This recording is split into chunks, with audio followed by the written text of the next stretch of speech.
Okay, welcome everyone. Let's do a sound check and make sure I'm good. Okay, welcome everyone. Let's do a sound.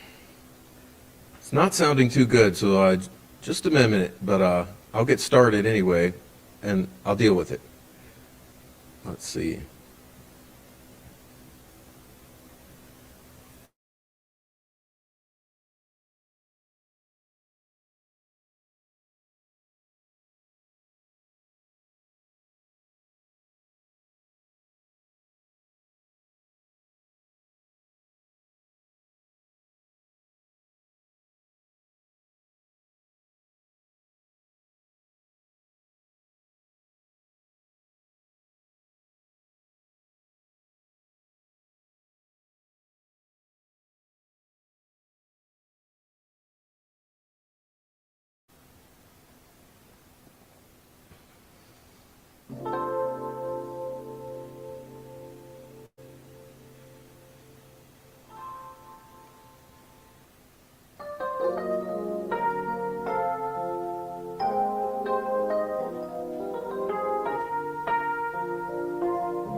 All right, now check, check, check. Let's see what we got.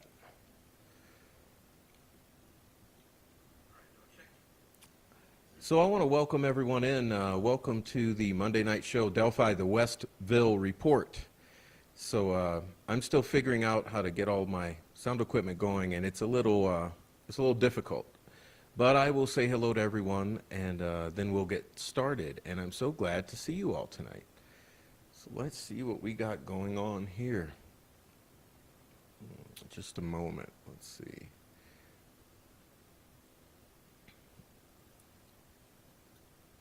So we got Amy. Hey, Amy. Welcome on in. Welcome in, Amy. And also Lisa, Abby Sellers, Rhonda Holton, Mark Ellis,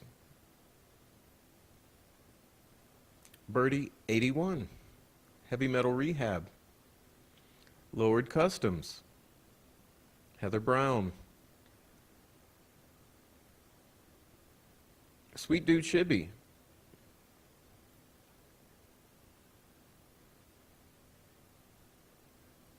Moonbeam 70s Child, welcome in. Regina Grady Bolden, welcome in. Ricardo 2, Deb, Spicy Cappy,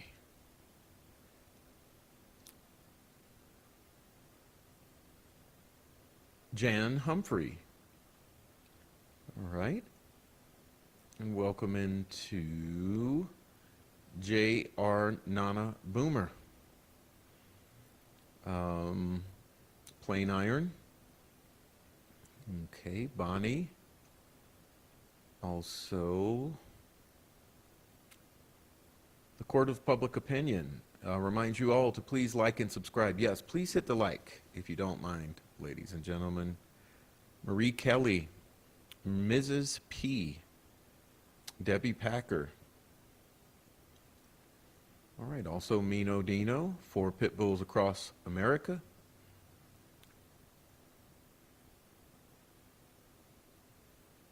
Five Green Acres, also silenced.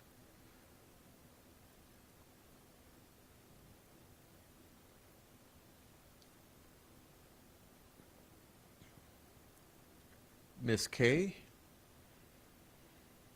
All right, we got Laura Naran. Welcome back in. All right, who else am I missing? Dirty Diana, welcome. Geez, you guys were chatting it up.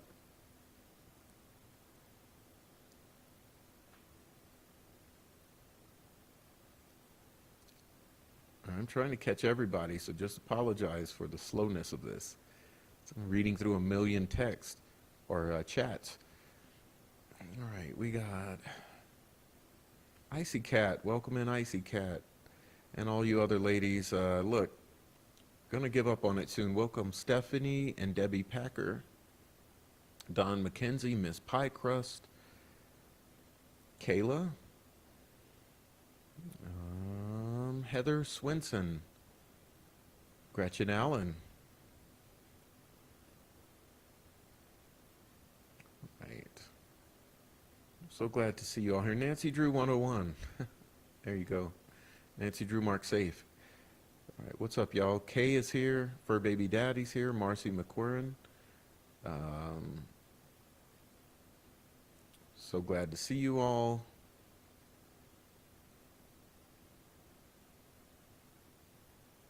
Okay, looks like we're getting through. KP, welcome. Just me, welcome.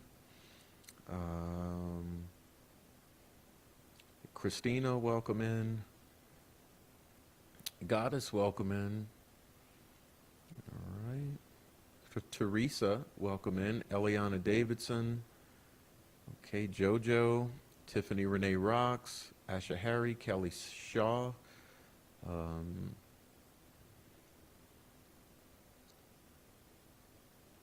Getting through this. Okay. No, I will not. Heather Brown. I said hi, Heather. Okay, who else we got here? Debbie Mustard. Digital. Mary Martin. All right. Goose says Gammy.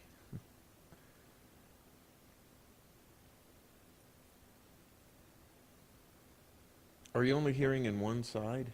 I don't know what's wrong with that. I can't help you, sorry. All right, let's see what else we got going wrong here.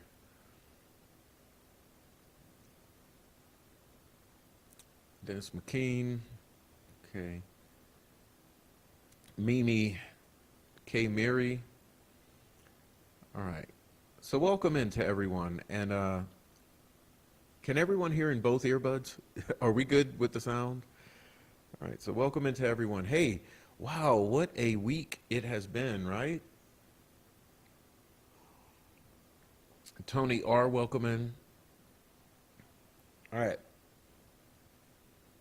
So I think everything is going good enough. So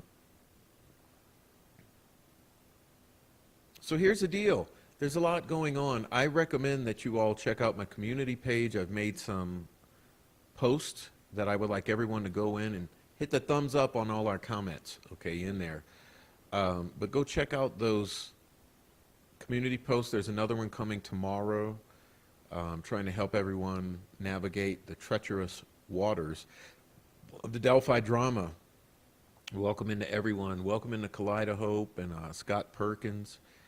And all of you, okay? So listen, tonight we will be taking a close look at Westville, and trust me, after tonight you should have a lot of threads to go pull on and things to research and think about regarding Westville and the DOC in general, okay? So we'll be doing that tonight. That's what you're in for, okay? and I hope you enjoy it. Hey, welcome in Kate, you, uh, Carmichael, and everyone else who's coming in. Okay. Now listen, regarding all of this drama that's circulating, everyone has to really keep in mind that in no way that anyone in their right mind would allow their husband to rot away in squalor on purpose. Okay, so anyone who's trying to confuse you, just forget about it and have faith that your emotions are being played upon. And there's no way that Kathy Allen is going to do anything that's not in the best interest of Richard Allen, her husband. And so give the woman some respect, some privacy, and some credit that she is very well aware of everything that's going on surrounding her husband. And she is taking the steps she feels necessary and most appropriate. And I guarantee you that, okay? And anyone who tries to tell you differently, well, they're just trying to prey on your emotions. And if they're genuinely coming from that perspective, then maybe they need to do a long, hard think in underestimating the mental fortitude and overall, I don't know, level of consciousness of Miss Kathy Allen, because it would be very disrespectful to not give her the credit that she is due as a functioning adult human being. Okay, so with that being said, I'll leave it at that, and we'll get to it at a later time. It's not the point of the show, but it is relevant because part of the contention is the clear abuses at Westville. Okay, and so don't get it twisted. There were absolutely clear abuses at Westville, and trust me, all parties involved were very well aware of it, I am sure. And so that's what we're going to be looking at tonight is some of the egregious conditions and past incidents involving Westville, okay? I'd like to also say hi to, who's that just came in? Santana, Treto, and whoever else is coming in. I implore you all to come in, okay? Everyone who'd like to come into the live chat. It's very nice people in there. And trust me, I'll be a little distracted tonight going through this volume of material. So while I'm doing that, you feel free to enjoy the chat. I think it's time to get started. Welcome, Dan Jones. And Rachie from England. Okay, so, oh, wow. So let's see where we'll start here.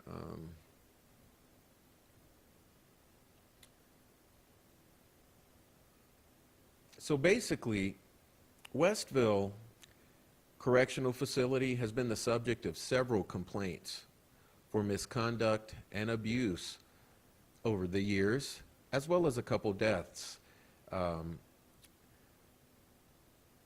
And so tonight we will be going through some information, particularly about 5 or 6 specific lawsuits filed by inmates of Westville regarding these allegations.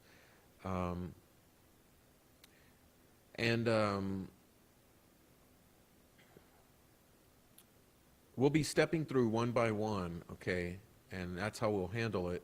And then when we're done with that, we'll be going into some contextual material.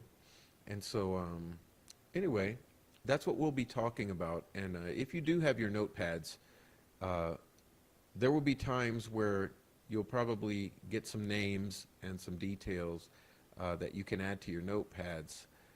That's worth being aware of because trust me, the gravity of the situation with Westville, like many prison facilities across the U.S., is very much, it's just startling.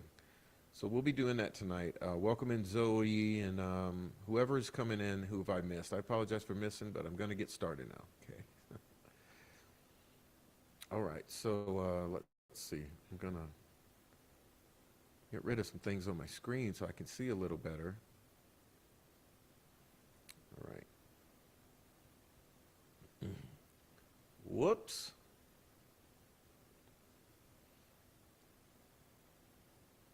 Well, these things just happen that you don't want to happen with a screen. Okay. All right, so we're going to bring this back up. There you go. And we're going to start with this one. All right, because I think it's a good introduction for you all. And you'll understand as we get into it. And I just want to thank everyone for being here. Remind you to hit the thumbs up and enjoy yourself, okay? I'll do the reading for you. I just put things on the screen so people know I'm not lying, like I tend to do, okay? So this says, Indiana inmates appeal to People's World and its readers for help. And this is from December of 2022.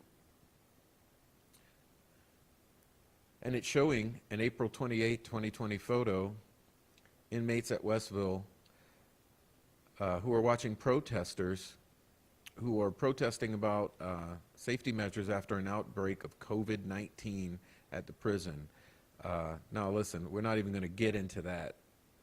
All right. In October, People's World began receiving letters from our incarcerated readers at Westville Correctional Facility asking for help with dehumanizing conditions, which I can attest to. Denial of necessary health care, withholding of medicine, lack of heat, and undrinkable water were some issues that Jamark Jackson and Harry Harrison reported. Harrison is currently incarcerated and is bound to a wheelchair due to inaccessible surgery.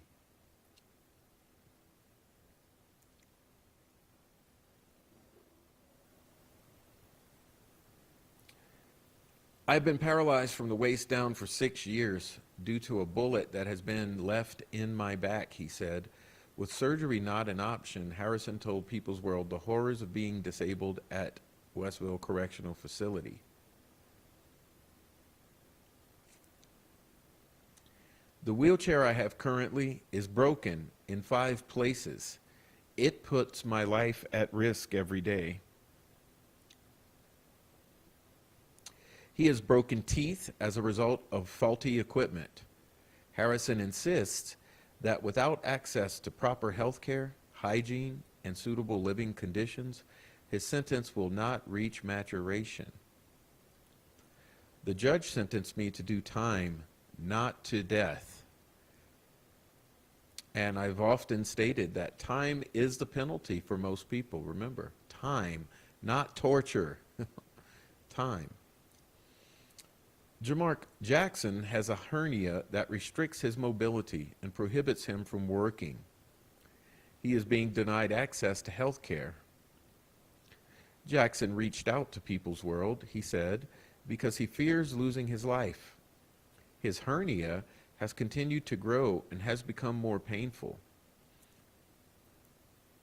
And keep in mind, hernias are a horrible medical condition. My brother has suffered from one that he had eventually had fixed, but they can become debilitating. All right.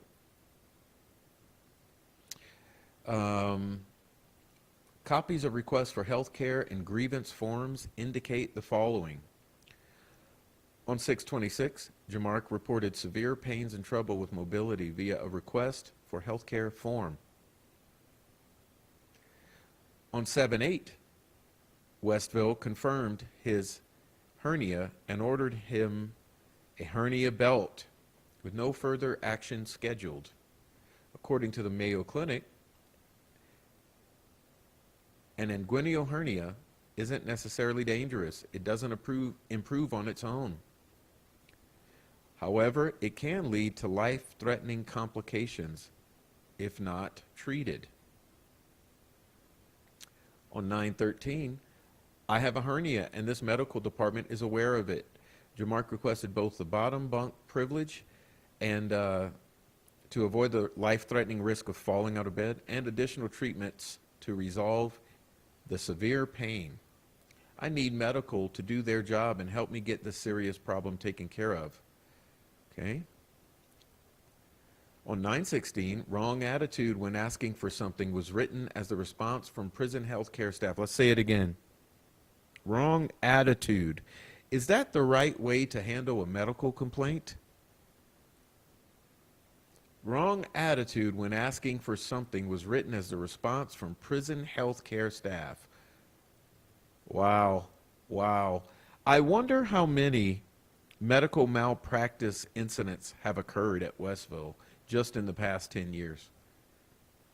Jamark was granted bottom bunk privilege for the next 3 months, but no further evaluation, testing, or treating of his medical condition. All right?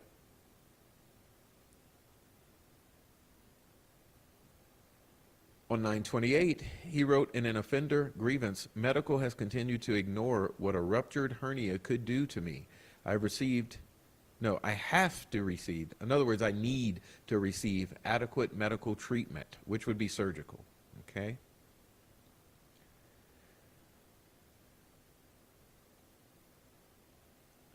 On 11/12, he turned in another request for health care. Medical confirmed it's been 4 months. No testing, no x-rays, just a belt. I'm being deprived of basic medical treatment is the way I would say it. All right? Westville was officially opened in 1979. Now considered hell on earth in Indiana, the construction of education and industrial complexes along with a gymnasium, multi-purpose building, and a chapel came during the transition from a mental hospital into a prison. In 1991, an additional 220-bed complex was added. The facility now has the capacity to hold more than 3,400 individuals. According to the Indiana Department of Correction, it is state-operated and a prison for male adults. Nearly half of the prison's population are of people of color. That means black folks and Hispanics, slightly higher than the average of 40 for Indiana's jails and prisons as a whole. Well, you know what's interesting about that? I wonder what the racial makeup of Indiana is in general. Okay. In 2022, Indiana's General Assembly approved a $400 million contract to demolish and replace the aging facility. But for now, it still operates at full capacity. Did you hear that? Did you hear that? In 2022, a $400 million demolition and replacement was awarded. But for now, it's still trucking along at full capacity with dirty water and broken facilities and all kind of other things, and apparently negligent healthcare staff. And to hear the opinions of those who live there, the lack of properly maintained infrastructure is life-threatening. According to Harrison, the roof of the housing unit where he and Jackson live in the medical dormitory has fallen in twice and is going to collapse again, as it has not been repaired. In addition, Harrison reported that over 60 windows are broken, including in the showers. As of November 15th, more than 10 people inside the medical dorm have contacted People's World asking for help in getting the heat turned on, as they cannot thoroughly wash themselves in freezing conditions. According to weather data, the average November temperature at Westville was between 35 and 47 degrees. And you expecting people to take a shower in that?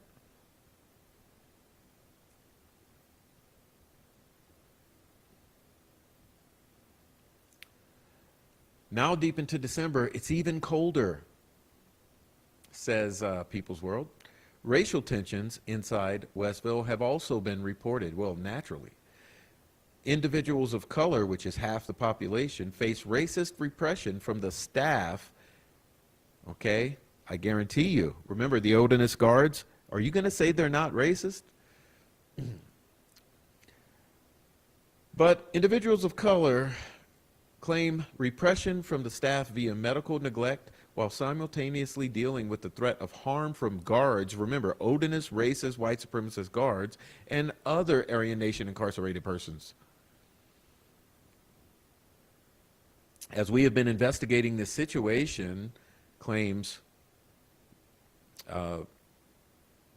People's World, one of our unnamed contacts was attacked by a member of the racist Aryan Brotherhood group, but was punished for defending himself. On December 2nd, another inmate, 53-year-old Matthew Chester, died at Westville. People's World's anonymous source alleges that Matthew's life was ended by the correctional officers that beat him to death. This witness is being kept in the hole, which is administrative segregation, throughout the ongoing investigation. Okay? Remember that name. We'll come back to it. Matthew Chester. In December, People's World was told of minor repairs taking place and that the heat of the dorm was finally turned on. Warden Kenneth Gann, who was warden at the time of this article, did not respond to multiple requests from People's World's team to investigate the dorm or to comment. When asked how People's World readers could help, Harrison responded, "We need people to lift our voices and help those of us in serious need." Remember, he's one of the inmates. Readers are encouraged to contact the Indiana political leaders, representatives, and demand immediate medical care and proper repairs to the medical dorm and the facility as a whole. Denial of medical care is defined as cruel and unusual punishment, which is prohibited under the Eighth Amendment to the Constitution. Jason Jones, a licensed clinical social worker who works with the formerly incarcerated in Indianapolis, told People's World, "Human rights should not be blocked by prison walls." Let's say it again for the people in the back. Human rights should not be blocked by prison walls, especially for pretrial detainees, brother. Many of those suffering inside of Indiana's jails and prisons are there as a result of addiction, mental health problems, okay, or indigence. Okay, so that was by Jake Watkins, a representative of the BCTGM Local 372A in Indiana. Okay, Jake Watkins. All right. Now, let's remove this for a minute.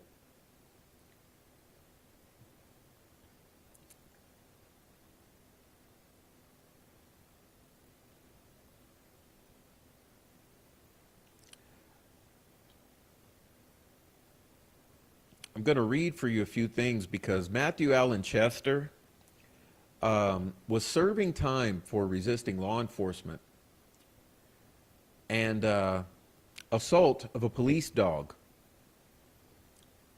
Chester was beaten by Westville guards and died on December 1st, 2022. Indiana State Police and LaPorte County, Indiana Coroner's Office were put in charge of the investigation. Okay? There's been zero follow-up from these people regarding these claims and this investigation. Now let's read from, this is from WTHR, who says on December 4th, 2022, detectives are investigating an inmate's death at a Northwest Indiana state prison. The Westville Correctional Facility requested Friday that the Indiana State Police investigate the death of an inmate at the facility. The inmate was identified as 53-year-old Matthew Chester. The Indiana State Police said detectives with its Criminal Investigations Division are handling the case. The LaPorte County Coroner's Office will help the detectives investigate. State police haven't given any indication to WTHR on how Chester died. However, investigators did say that an autopsy has been conducted, and those results, as well as a toxicology report, are pending.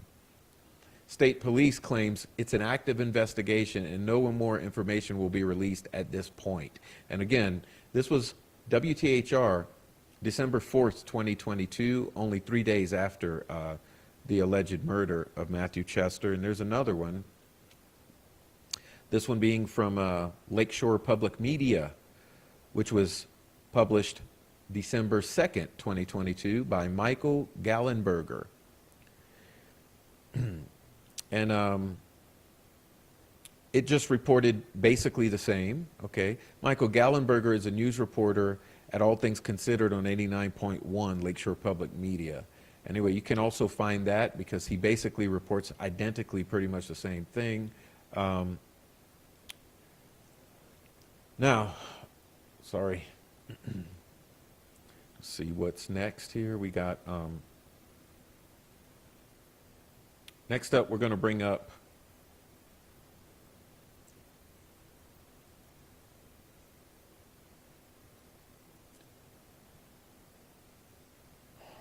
trying to get for you.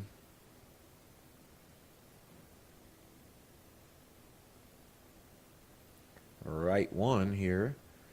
We're going to discuss another murder or suspicious death. Let's talk about this one. Richard Bucky Canada. Okay. This can be found if you search the courts, okay?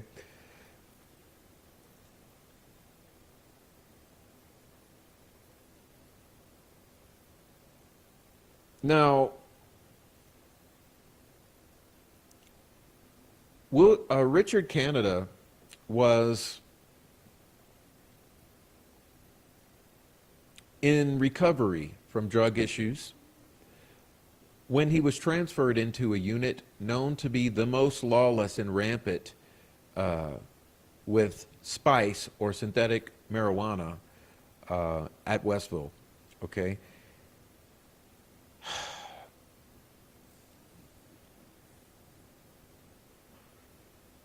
After some time in this particular unit, which, as I've said,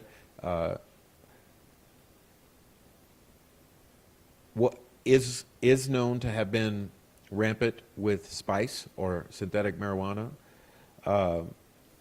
Mr. Canada relapsed, okay?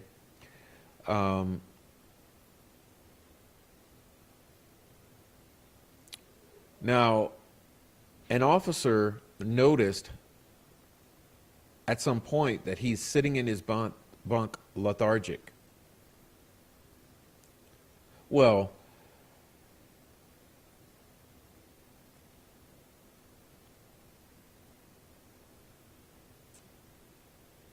the officer reported to his supervisor, who stated that they would bring in their drug task force to respond to Mr. Canada.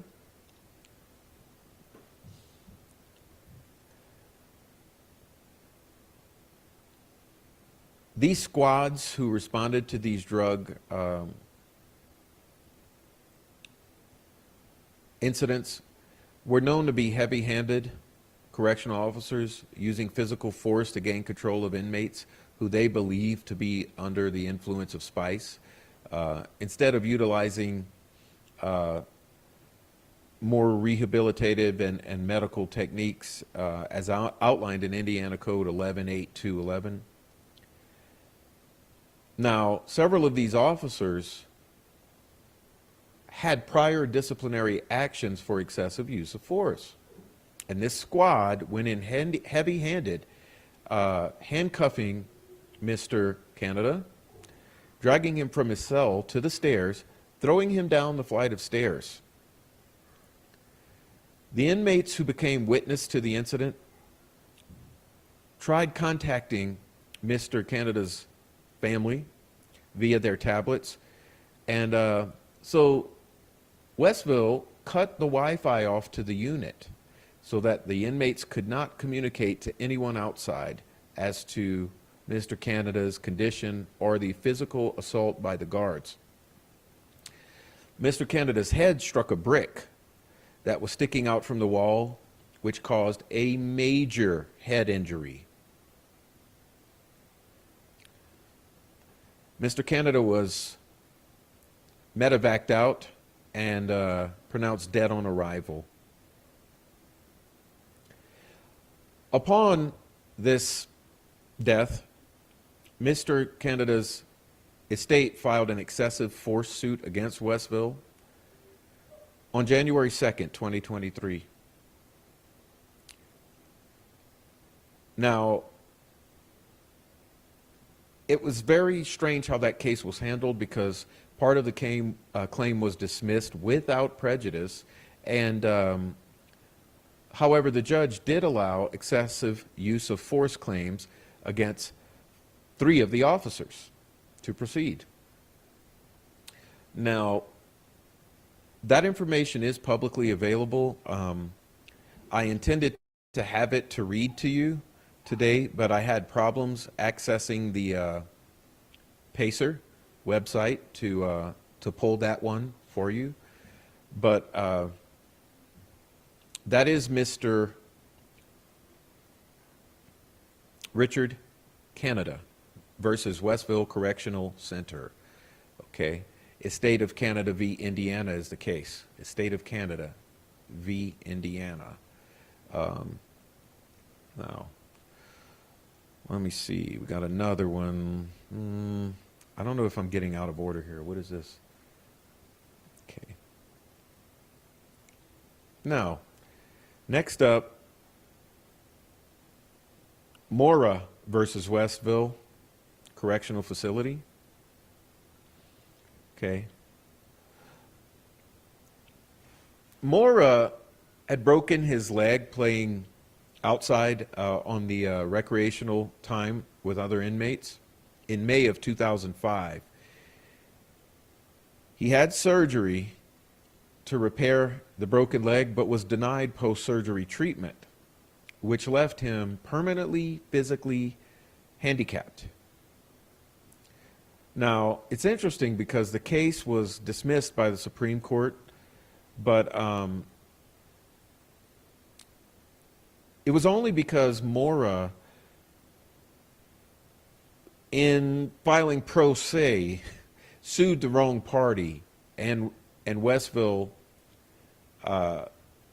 did not, or he did not name specific defendants, but Westville as a whole, and he also missed an appeal deadline. So right here, though, you'll have some, all of this can be found as well on the internet. All of this information you'll see tonight and here is publicly available on the public internet for your perusal with a simple Google search.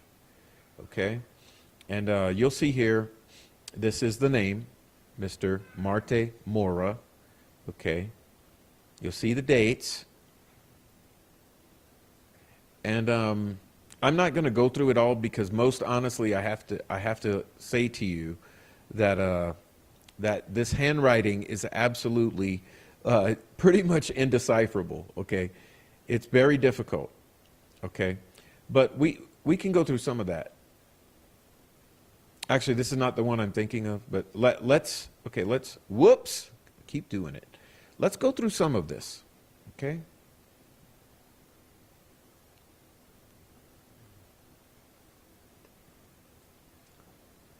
Let's see. The following statements are verifiable, made in good faith. Okay. Mora is an ordinary prudence pro se litigant, okay, in need of legal assistance. He's suing Westville because the Westville Recreation Department and this is kind of indecipherable here, but allowing him to be recreating in a dangerous environment without proper gear, to make it most simple. The factual background is as follows. Mora, while an inmate, suffered an accident in which his right leg was broken. Mora participated in a soccer game on May 18th of 2005. A member of the opposite team kicked Mora, fracturing his leg. Oh, Lord. The soccer game was authorized by the Recreation Department and played under constant surveillance of the guards. Mora's accident could have been prevented, but Westville's Recreation Department failed to possess and issue proper protection equipment like shin guards, tackles, and cleats for soccer ball players. It's a fact that Westville's Recreation Department possesses and issues protective equipment for basketball players, but ignores the protective equipment needs of soccer players. Mora is suing the St. Anthony Health Center and his physician, John Doe, for failing to order, request, or recommend physical therapy for his fractured leg, which is standard treatment for fractures.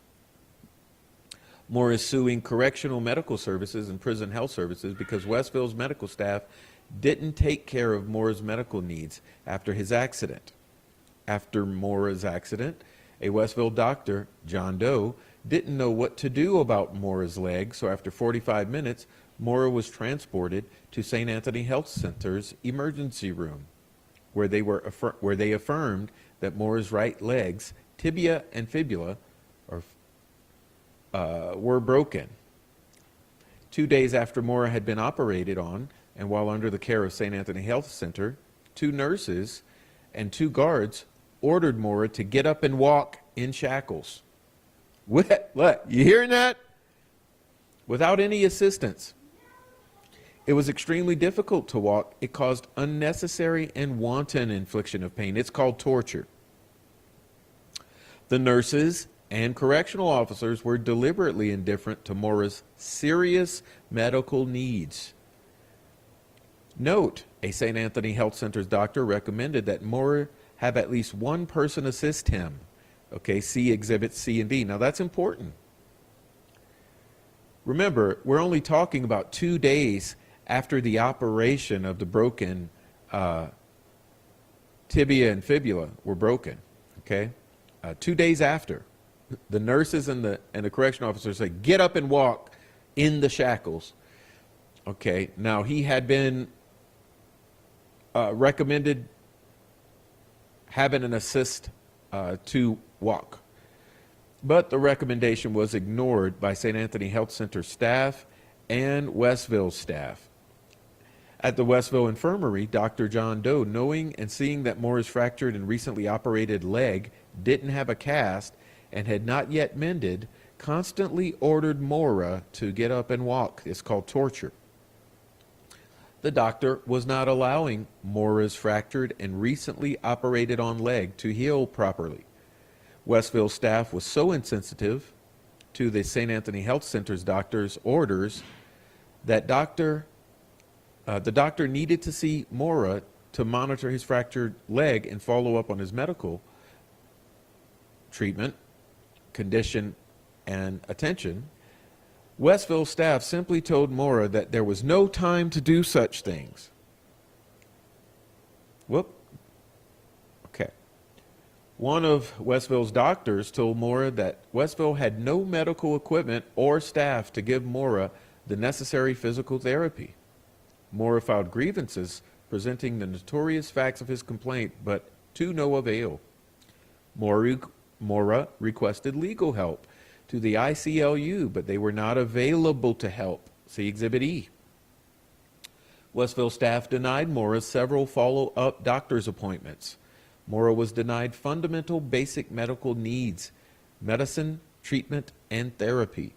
Westville released Mora, but Westville staff didn't make a full evaluation of Mora's impairment. Westville staff kept a general platter of continuous gross misconduct. the results of Mora's accident, a broken tibia and fibula, and a steel rod placed inside his leg, but no cast, and forced to walk in shackles without assistance.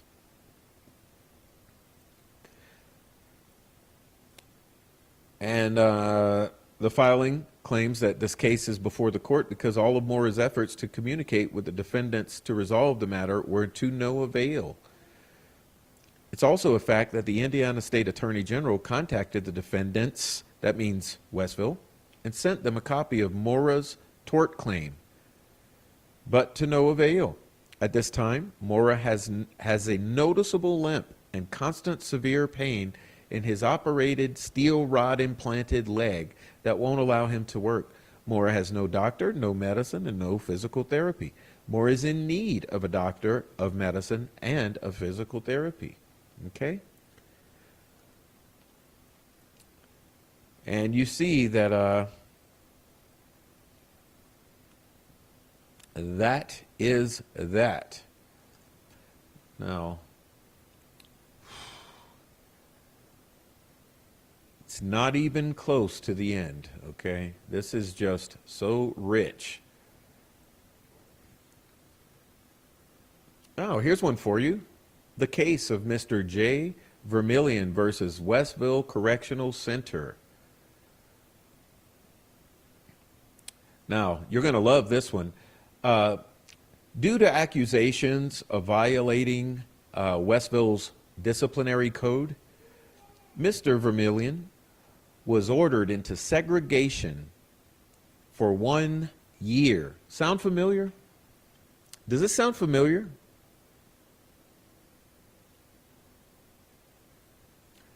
Vermillion, well, let me say this. He was an inmate at least. He was not a pretrial detainee, but still, Vermillion, ordered into segregation for 1 year. He was suspected of being involved in a prison break. 3 other inmates had successfully escaped.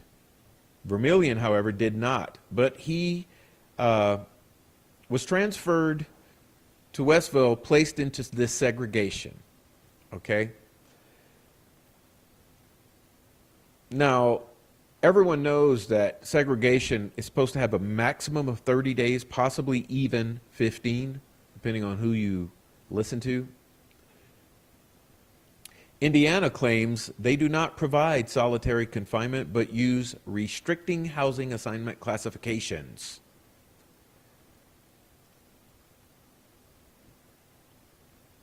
Now,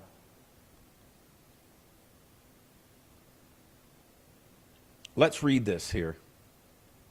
You guys are going to be astonished by this. He spent more than 4 years in solitary confinement. Now Indiana will pay him $425,000. For more than 4 years, J. Vermillion said the unit where he was held in an Indiana state prison was essentially cold storage.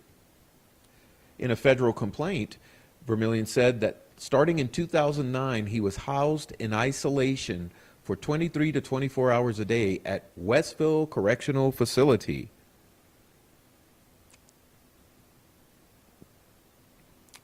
There, Vermillion said, he was subject to extreme cold.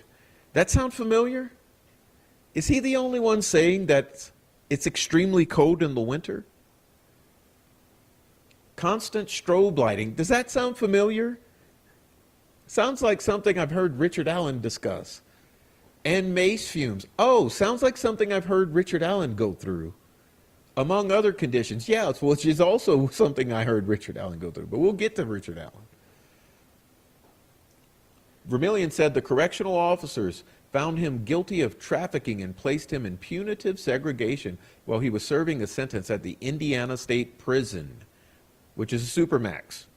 Soon after, he was moved to solitary confinement at Westville without notice, an explanation, or a chance to make his case against it. All right?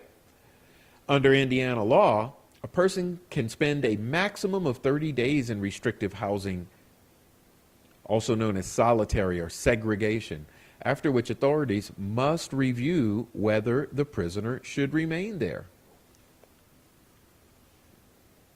Vermillion alleged in the complaint that an official at the Indiana State Prison sentenced him to a year of disciplinary segregation at Westville despite the law. Oh yeah, it's true. The Indiana Department of Correction did not specifically acknowledge any of the claims outlined in Vermillion's complaint. The state will now pay him $425,000. Now, the Indiana Department of Correction will pay Vermillion $425,000 as part of a settlement signed by both parties October 11th. Listen to this, y'all. No human being should be forced to endure the conditions that Mr. Vermillion lived through for any amount of time, much less 4 years.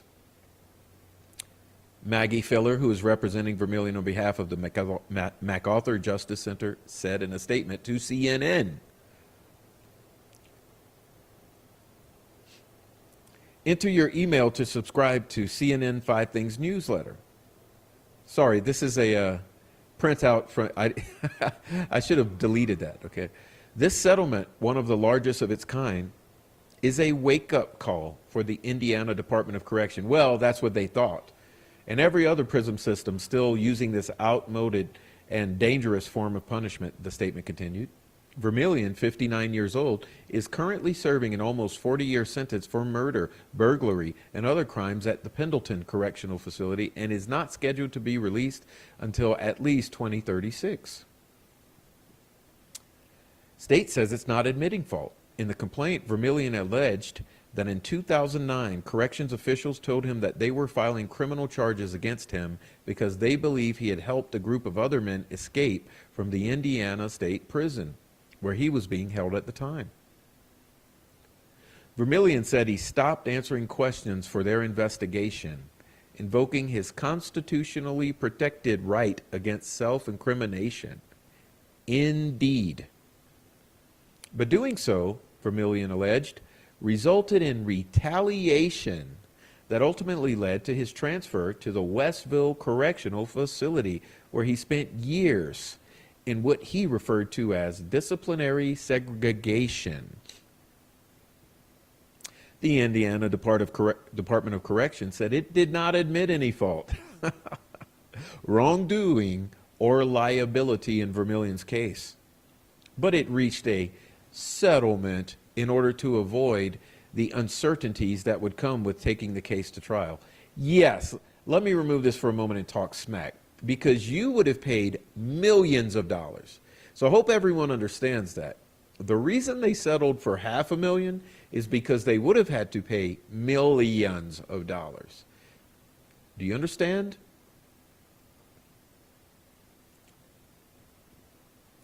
We agreed to a financial resolution of the case solely to avoid the uncertainties of litigation and the expenses that would be incurred in the prosecution of the case. Dave Burston. Sounds familiar? A spokesman for the Indiana Department of Correction said in a statement to CNN. I hope everyone is listening.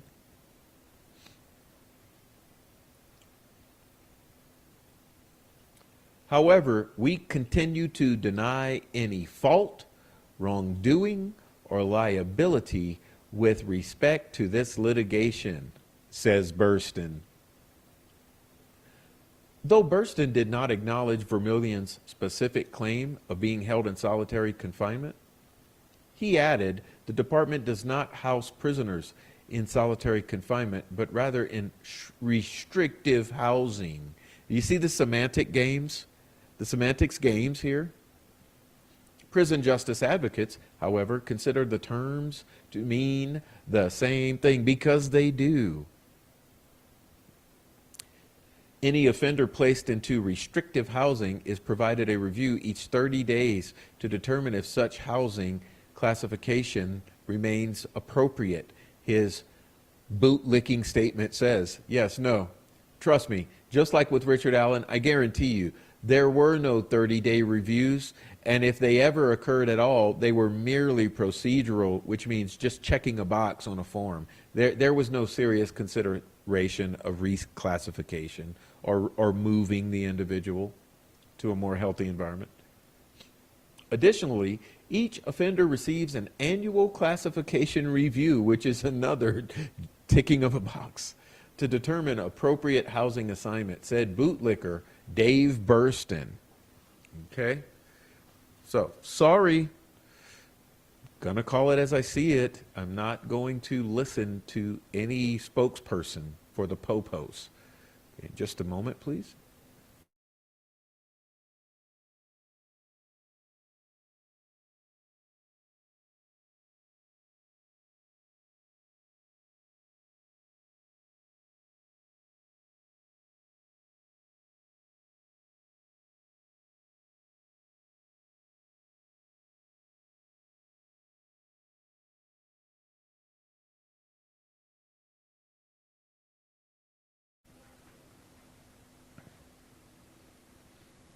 Hey, how's the audio? Is it in both? Is your audio in both now? Uh, See, finally, I got someone to answer that. I got someone to answer my audio question. Is the audio in both channels now? I tried to fix it. It's just a button I have to click. Right? Let's continue. Whoa, that's not what I was looking for. Just a moment.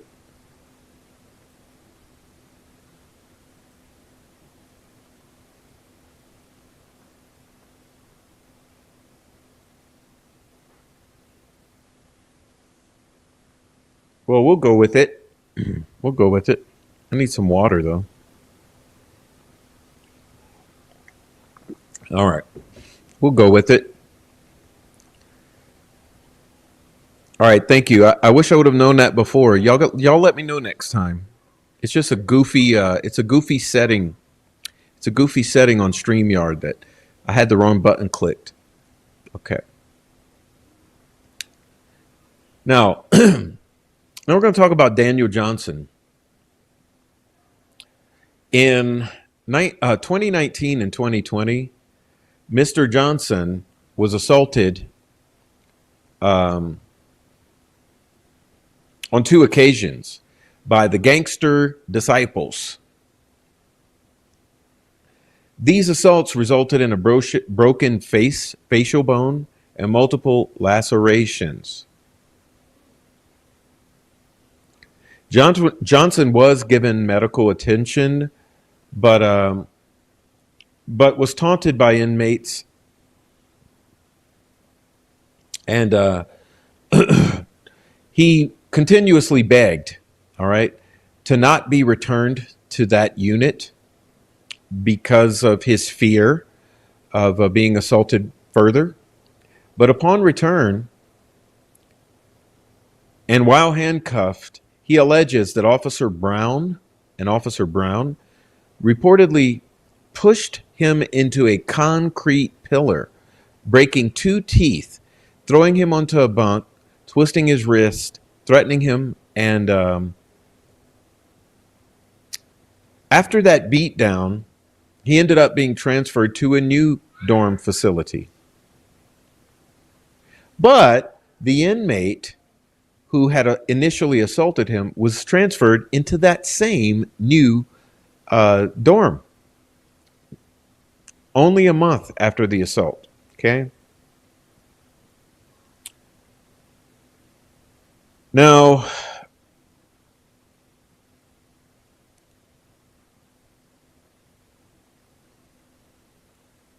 let's read from Mr. Johnson's complaint here.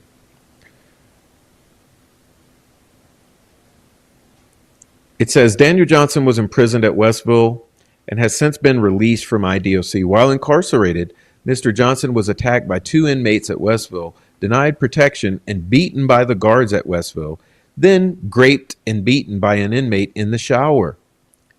Daniel Johnson is a citizen of the U.S., a resident of Allen County, and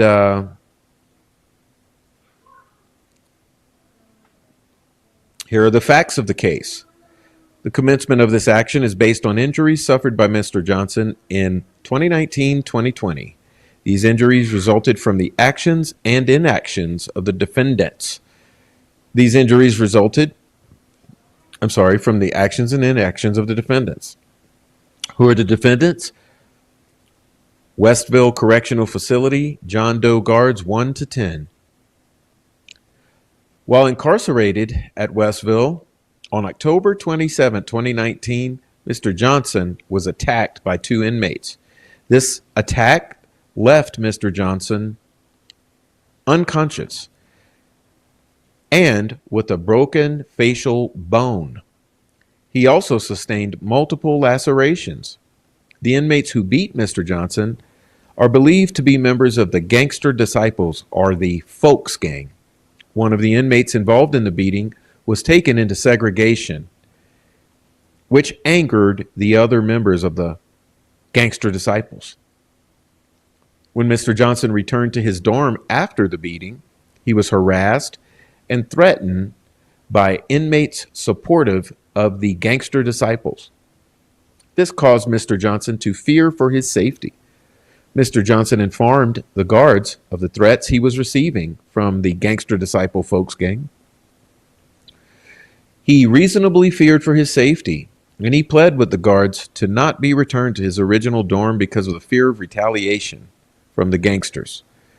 The guards were deliberately indifferent to Mr. Johnson's safety concerns, placed him in handcuffs, beat Mr. Johnson, slammed his head into a concrete pillar, broke two of his molars.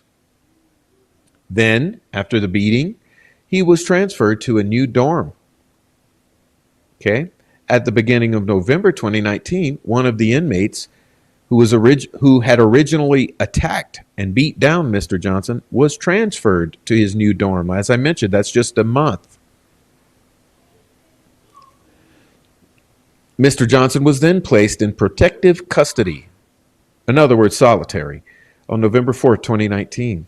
This did not stop the threats and harassment from other inmates. As we know, Richard Allen received threats and harassment his entire time at Westville while in SEG. Then on March 19th, 2020, Mr. Johnson reported the threats and harassment to guards. He again feared for his safety and informed the guards of his fear. The guards were deliberately indifferent to the concerns for his safety. More specifically, they responded by laughing at Mr. Johnson and sent him back to his dorm. His property was then stolen while the guards watched. Mr. Johnson was then raped in the shower by another male inmate. Mr. Johnson sustained damage to his teeth as a result of the assaults, including broken teeth. He made several medical requests to have his teeth examined and fixed. It took Westville Correctional Facility 6 months or more to just examine his teeth. They pulled out one of the teeth, or tooths, they pulled out a tooth, and then left the other uncorrected. Now, we can skip through some of this, but it basically says Mr. Johnson suffered because of the violent, degrading, and inhumane treatment of the guards at Westville. Westville's deliberate indifference to his safety constitutes cruel and unusual punishment in violation of the Eighth Amendment to the Constitution. The cruel and unusual punishment he endured at Westville caused him serious pain, discomfort, humiliation, and anguish. Mr. Johnson also incorporates all of these actions into allegations as above into this, and cites Article 1, Section 16 of the Indiana Constitution, which prohibits cruel and unusual punishment. Westville Correctional violated his rights under Article 1, Section 16 of the Indiana Constitution through its actions and inactions, and deliberate indifference and an obvious threat to Mr. Johnson's safety. Westville's treatment of Mr. Johnson and lack of medical treatment and proper treatment constitutes cruel and unusual punishment. Westville Correctional also breached its duty to Mr. Johnson by failing to protect him from known threats to his safety by gang members, the Gangster Disciples. Okay. This caused Mr. Johnson to suffer extreme pain and suffering. This breach of duty caused Mr. Johnson to suffer severe mental anguish and was willful, wanton, and reckless. Mr. Johnson was owed a duty of care and the ensuring of his safety while in custody, but Westville breached this duty by failing to protect him from known viable threats to his safety on a second occasion in March of 2020. Okay.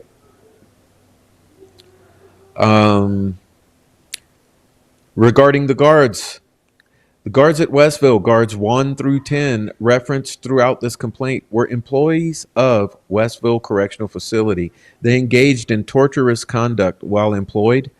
Their conduct was committed within the scope of their employment. Their conduct was direct and approximate cause of injuries to Mr. Johnson. Their torturous conduct is imputed to Westville Correctional Facility by Respondent Superior, and the Westville Correctional is liable as a principal for all injuries and damages to Mr. Johnson resulting from torturous conduct of the guards.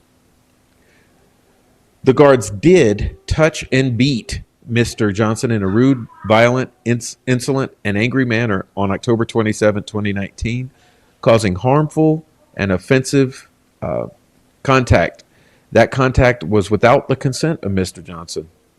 Mr. Johnson claims that through the actions and inactions of the employees and agents of Westville, who were deliberately indifferent to his safety and well-being, he needlessly suffered because Westville ignored his repeated requests for medical treatment from the physical damage resulting from his assault. Okay, this is cruel and unusual punishment in violation of the rights guaranteed by the 8th Amendment of the U.S. Constitution.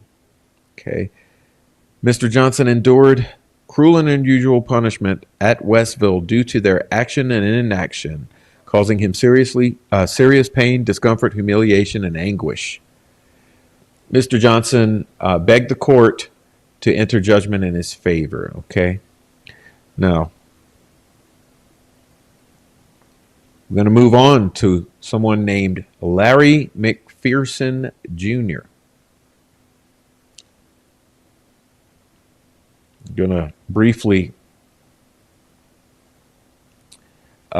relay to you the fact that Mr. McPherson Jr. filed a suit against Westville Warden John Gallipo. You know that name. That name should sound familiar to all of you. For allegedly failing to protect him from abuse and retribution from inmates inside the facility. Okay? He alleges that he was labeled a snitch by guards and inmates. And this being labeled a snitch put his life in danger. Now,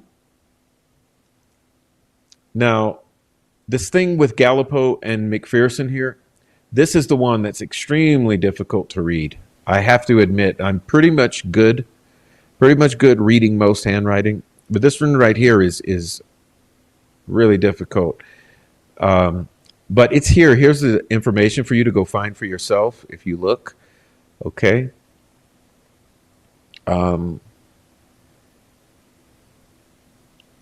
We will try to highlight just some of the nuggets in here, but you can go find it for yourself. Okay. All right. He claims that records will show that there was wrong. There was failure to protect.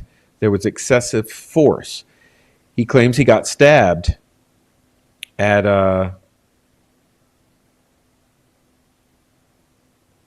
ISR, sent to protective custody.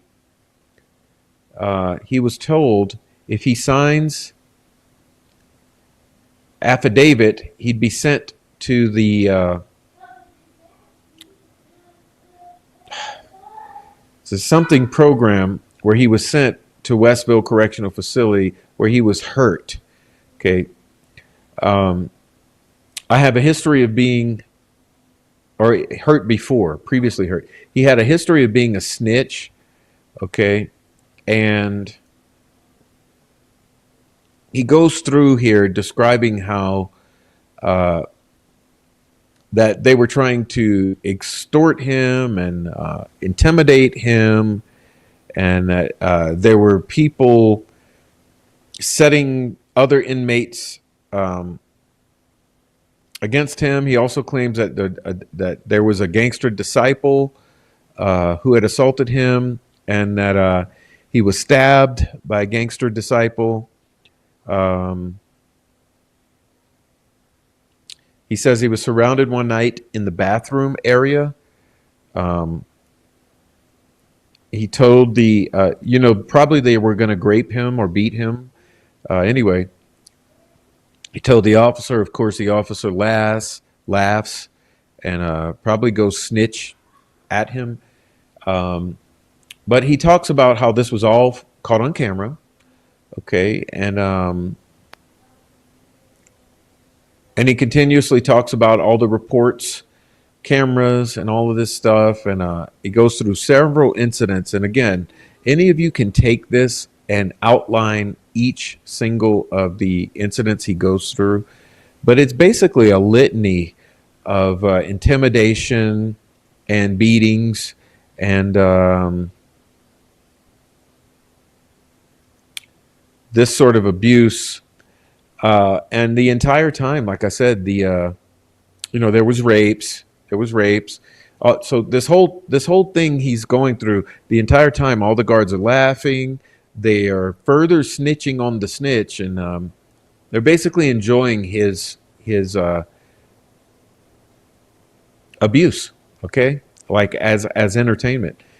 But he keeps going in. Okay, if you go through this, he goes on and on and on and on about several incidents of whether it be excessive force, it would be beatings, it would be rapes, stabbings, and the whole time, the guards are watching, they're laughing, they're failing to investigate, they're ignoring, they're throwing him into the dogs. He's beat up, he's stabbed, he's again raped, he's robbed, just typical that you've heard from several of these individuals, you see.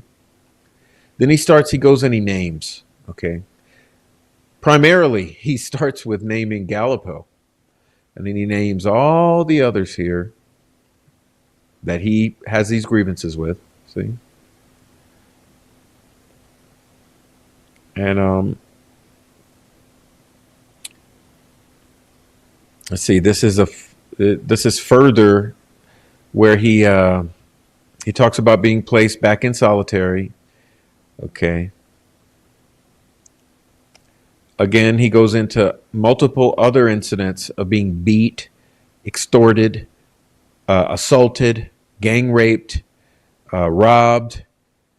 As you can see, I'm not going to try to read through all this. This is bad handwriting, and I think we need to move on.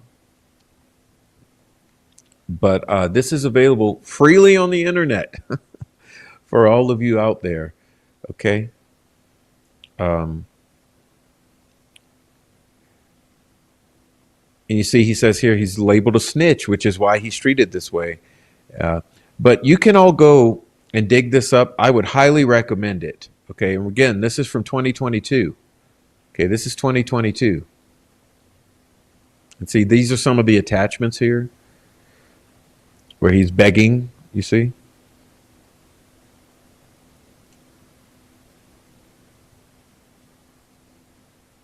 All right. So hopefully those are all the receipts you need to know that this is not a made up story. Okay. This is not a made up story. It's not bullshit. Anyway. Oh, look, I want to highlight this. All right. Yeah. Starts here. Okay. Starts here. Look, check this out, y'all. Those of you with notebooks, Monokawala. Got a history of mental illness, couldn't pick up meds at MedPass due to my life being in danger.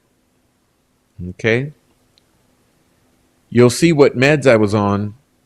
Place me back on these meds, please. Need to see psychologist to be placed back on mental health meds. Please, Dr. Manakawala. Okay.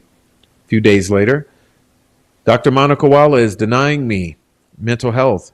I have a history of mental health illness. She could check the computer. Most hospital passes are being denied due to officers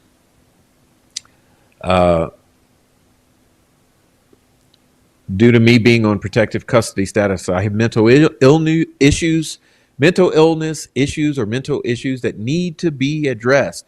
I'm being denied mental health. I need to be scheduled for mental health and placed back on meds. You see what I mean? He's begging. He's doing their jobs for them, is the way that I would state it. Monica Wallet, again, is denying me mental health. Okay. I need to be scheduled for mental health and placed back on meds. See request for health care sent back to me. Thank you. Okay.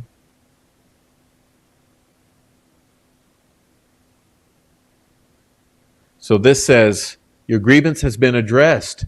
You were given glasses. And he says, no. Yeah, I'm given glasses. I got my glasses, but I'm talking about my meds. Okay.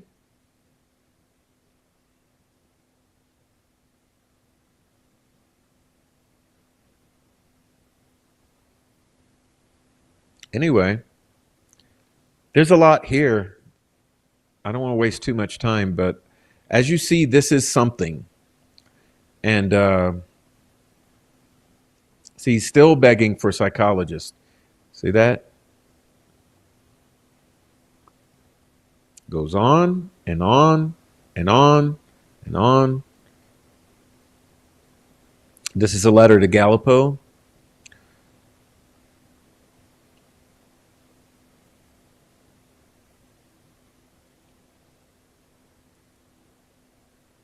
Okay, so let's move on, brother. That's Mr. McPherson.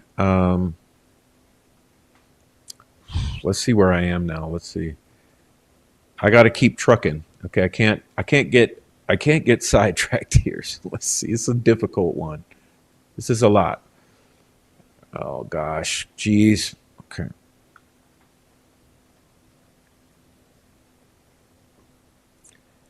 All right.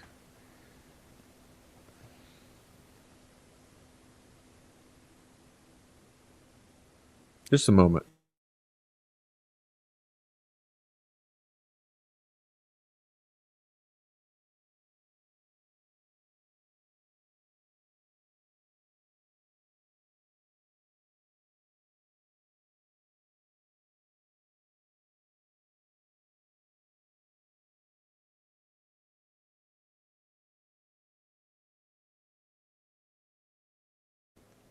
All right, we got it. We got it. Now, I'm going to move on to Robert Baston. There's a few things I want to show to you.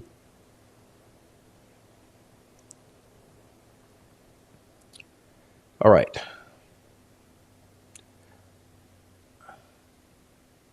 Due to the inhumane conditions and corruption going on in the Indiana Department of Correction and Westville Restrictive Housing Unit, where defendant Richard Allen is being held and abused and mistreated by corrupt staff, officers, and inmates, and the news media exposure, I'm requesting a return stamped court dated copy of this letter to the court. So I have for my records that your office has received this letter to the court and that it was processed because due to the corruption going on here at Westville Restrictive Housing Unit and the Westville Correctional Facility, some of my outgoing legal mail has not made it to the addressed destinations. Thank you for your time concerning this correspondence and request. Robert Baston. Okay, November 23rd, 2023. Okay.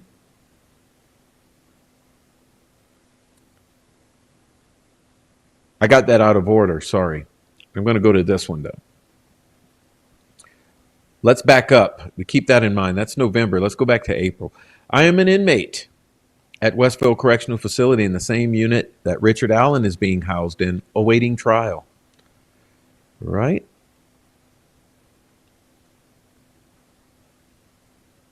Richard Allen is being abused and mistreated along with other inmates in Westville Control Unit restrictive housing. There are corrupt officers and ranking officers calling Richard Allen a kid killer, teasing him that he has a visit from his friends and family. Phone is ringing on his tablet.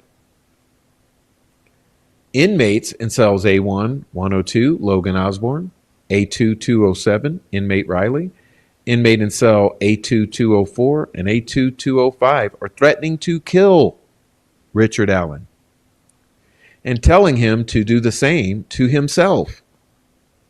And these inmates have made these comments in front of Warden John Gallipo, ranking officers and officers.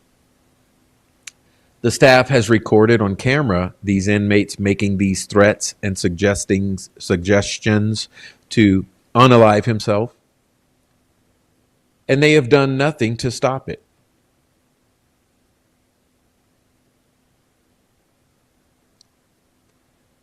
I have proof and evidence of assaults by ranking officers and officers on inmates, abuse and mistreatment and grievance, and the Governor's Office of Ombudsman Bureau that have been mishandled and covered up because the Indiana Department of Correction is allowed to police itself with their Office of Investigation and Intelligence.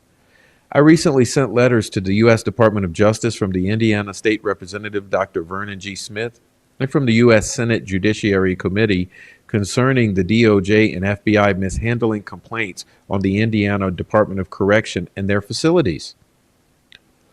On March 21st, 2023, while in the same unit as Richard Allen, I attempted unaliving. And I spent 3 days in the hospital due to staff and officer abuse and mistreatment. On April 9th, 2022, I attempted a self-deletion and spent 4 days in the hospital intensive care unit. The IDOC, or their mental health provider, has provided me no mental health help or treatment. Oh, 2 unaliving attempts? Okay. No mental health treatment. Sure. Okay. I correspond with a New York Times investigative reporter and her team at the University School of Law and have made them aware of the assaults, abuse, and mistreatment going on here at Westville Correctional Facility and other IDOC facilities. Please forward this letter to the judge in Richard Allen's case and to his attorneys because I have wrote to the organizations mentioned to expose the assaults, abuse, and mistreatment. Respectfully submitted and sincerely, Robert Baston. Okay. P.S. Richard Allen's attorneys just exposed this treatment. Okay, now we're going to move back on. Okay, now we're going back to the November that I was saying. I read the introductory letter where he's asking for a receipt. It says,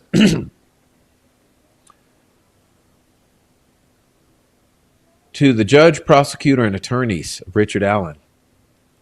The judge, prosecutor, and attorneys in the above cause number have a duty and have taken sworn oaths to uphold the state of Indiana and the United States statutes, laws, and constitutions.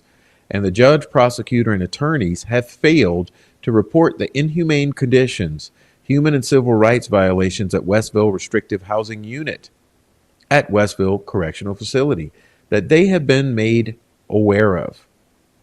The attorneys for Richard Allen have exposed the inhumane conditions, and pictures of Richard Allen clearly proves the before and after conditions of Richard Allen and his poor mental health And the judge and prosecutor have ignored these poor and inhumane conditions.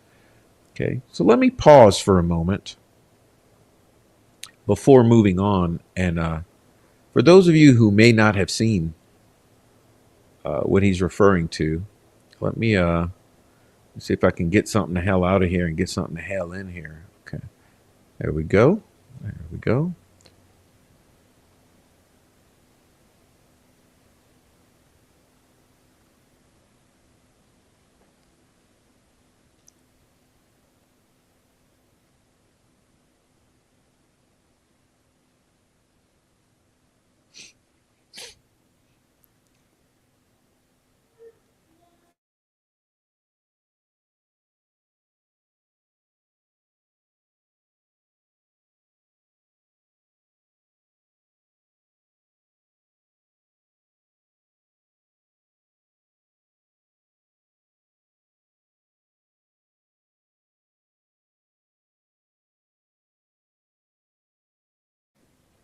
Well, I've tried twice. It doesn't want to pull up. So let's continue. Let us continue.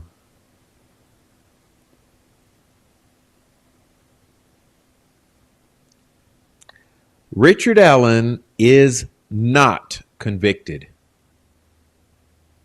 Notice the triple underlines here, right? Richard Allen is not convicted, and he's being treated like a state of Indiana prisoner because a county sheriff department alleges they cannot keep Richard Allen safe. That is their duty as keepers of the county jail. So let's send Richard Allen to a state of Indiana correctional facility that is constantly short staffed, creating unsafe and dangerous prison inhumane conditions.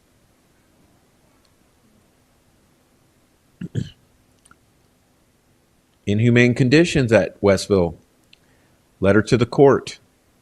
I used to be in a cell just above defendant Richard Allen, and as soon as I started voicing my opinion and advocating the abuse, mistreatment, and inhumane conditions of Richard Allen, myself and other inmates back in April of 2023, and recording times and dates of incidents, the corrupt Westville Correctional Facility warden, John Gallipo, custody supervisor, Chad Corin, Westville Restrictive Housing Unit Captain Gary Lewis, and manager Mrs. Tracy Cornett retaliated on me.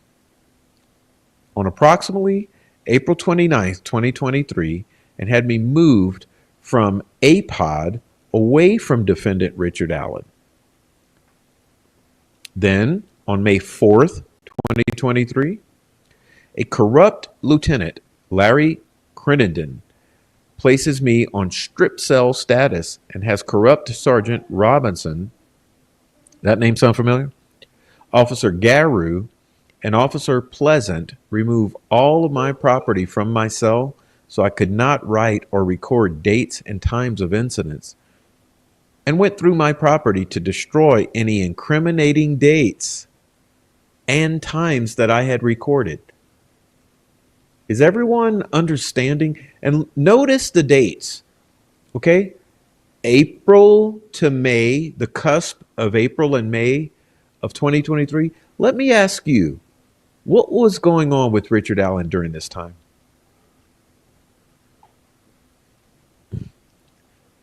Then the corrupt staff and officers left my property unsecured out in the hallway. So general population, inmate restrictive housing unit workers, and inmate suicide companions were stealing my property. I then informed staff, officers on May 4th, 2023 that I was feeling self-deletional, where I was then taken to Westville Restrictive Housing Unit receiving area and placed in a cell with no toilet or running water. Listen to that. Placed in a cell with no toilet or running water.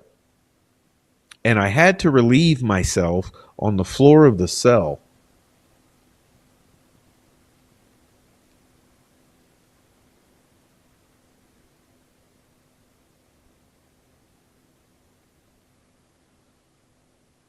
telling y'all. The next morning, which was May 5th, 2023, again, compare that to the times that Richard Allen was suffering at the same time. On May 5th, 2023, at approximately 7 a.m., I was placed in full trip gear restraints with handcuffs, black box belly chain, and leg shackles. This sounds like what Richard Allen was always in. On security camera, and corrupt Sergeant Brandon Williams and officers remove me from the holding cell and escort me back to my assigned cell, B6202, and Sergeant Brandon Williams orders one of his corrupt officers to run my mattress and bedding through the urine on the floor of the cell, since I was left in a cell overnight with no running water and no toilet.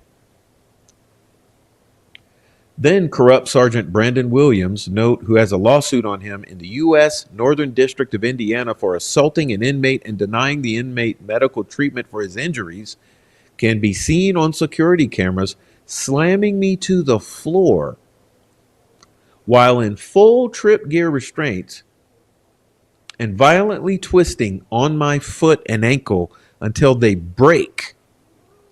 Then intimidating the nurse not to treat my injuries of a broken foot and an ankle and a stab wound to my elbow all the way to the bone that was bleeding badly from an ink pen sticking out of Sergeant Brandon Williams' stab vest, and I was then taken back to my assigned cell, B6202. Then, at approximately 10:45 a.m., corrupt Sergeant Brandon Williams returns to my cell door, and with no video camera recording, Sergeant Brandon Williams opens the handcuff port door in the cell door and sprays me with OC pepper spray, bear spray, while I was laying on the bed suffering from my injuries earlier that morning. Then the corrupt Sergeant Brandon Williams leaves me in the cell asphyxiating for air for approximately 10 minutes before removing me from the cell. Sergeant Brandon Williams, former officer, and now Sergeant Motts, Officer Clemens, and an unknown named officer take me out of view of security cameras in the hallway, and Officer Quentin Davis tells Sergeant Brandon Williams to hold me up while Officer Quentin Davis violently punches me in the ribs and stomach, breaking my ribs. And former officer and now Sergeant Motts kneed me in the face, while corrupt Westville Correctional Facility Warden John Gallipo and mental health Dr. Monica Walla and Miss Bourne watched the beatdown. Note, Officer Quentin Davis also has a federal lawsuit on him for assaulting an inmate and denying medical treatment for his injuries. I was then taken to Westville Restrictive Housing Unit receiving area to be decontaminated from the OC pepper spray, the bear spray, and then taken to the nurse's station to have my vital signs checked. And again, the nurse was intimidated not to treat my injuries. I was then taken back to my assigned cell, B6202. Note, the nurse and mental health Miss Bourne quit their jobs right after this excessive use of force assault with bodily injury and may become whistleblowers if investigated.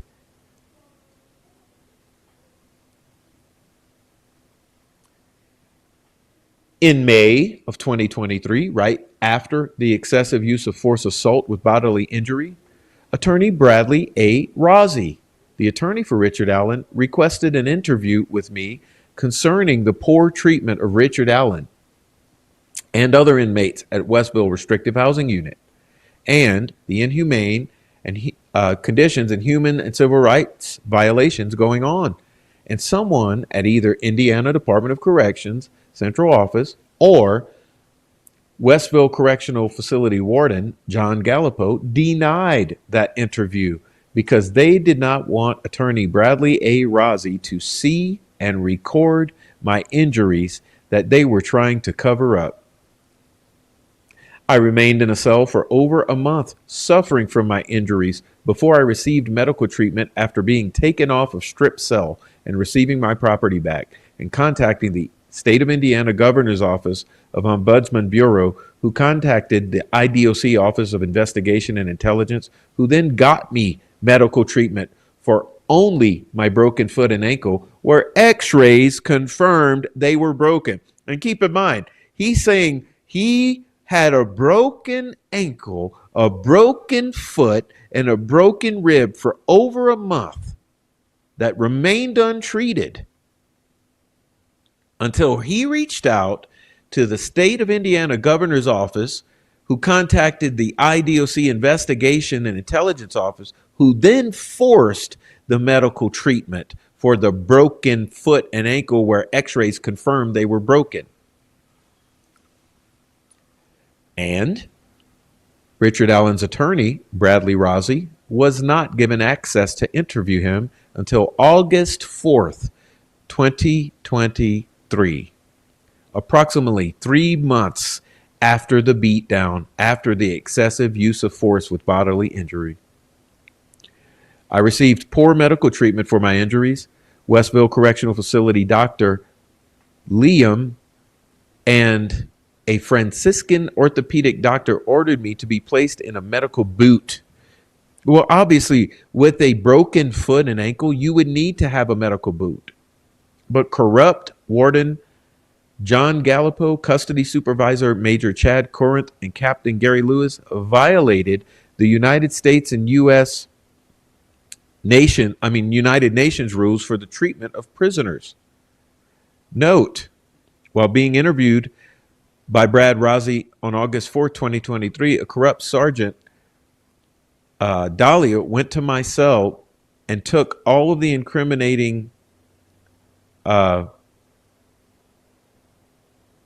dates and times I had recorded.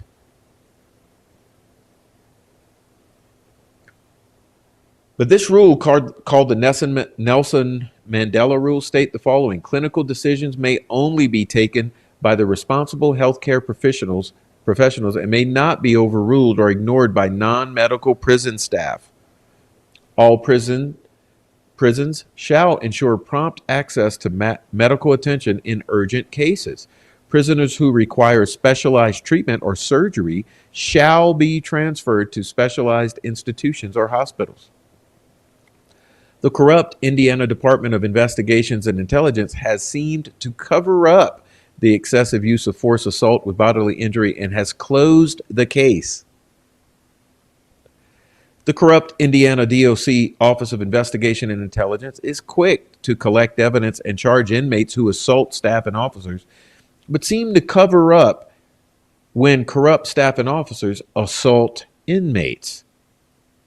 The Indiana DOC should not be allowed to police itself and allow corrupt investigations of the Office of Investigation and Intelligence, who some use to be either IDOC staff or correctional officers themselves, and are friends with the corrupt IDOC staff and officers that the investigators are supposed to be investigating.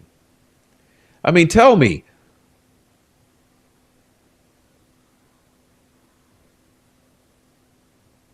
what's wrong here?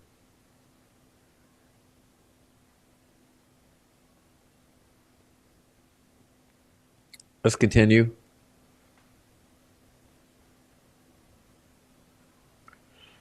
There needs to be a disbanding of the corrupt IDOC Office of Investigations and Intelligence and state and federal investigations into the corruption going on and the inhumane conditions, human and civil rights violations due to the constant staff and officer shortages going on in all IDOC facilities that are creating unsafe and dangerous prison conditions.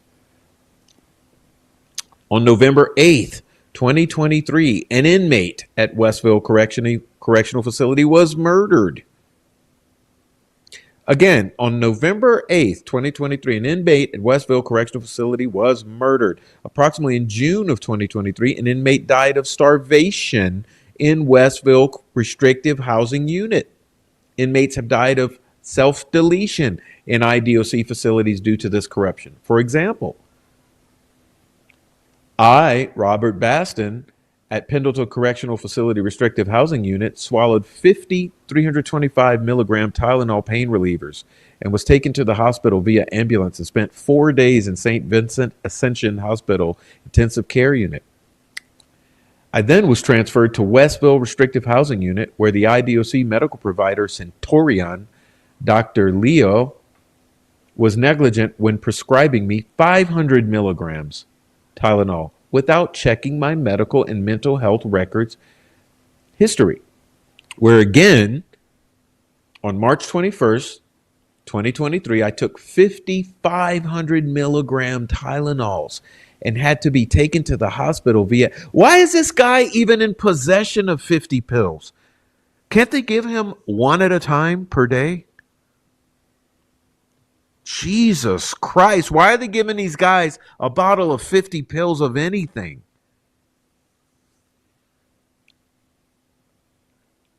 I took 5,500 milligram Tylenol and had to be taken to the hospital via ambulance and was in Franciscan Hospital Intensive Care Unit for 3 days. Less than a year later, on April 19, 2023, at Pendleton. As of the date of this letter, the Indiana Department of Corrections and their medical and mental health provider still has not offered me any mental health treatment when it's documented in my medical and mental health records of multiple self-deletion attempts and serious hunger strikes. The Indiana Department of Correction and their medical and mental health help to me has only been once a week coming by the cell wellness check and once a month out of cell consultation. That sounds familiar, doesn't it? If the IDOC and their medical and mental health is not short-staffed or short on officers to escort an inmate to a meeting or room cubicle with a mental health professional. That is not, and look again, the triple underline, that is not mental health treatment. If I remain in IDOC restrictive housing, I will self-delete. Listen to his pleading. If I remain in IDOC restrictive housing, I will self-delete.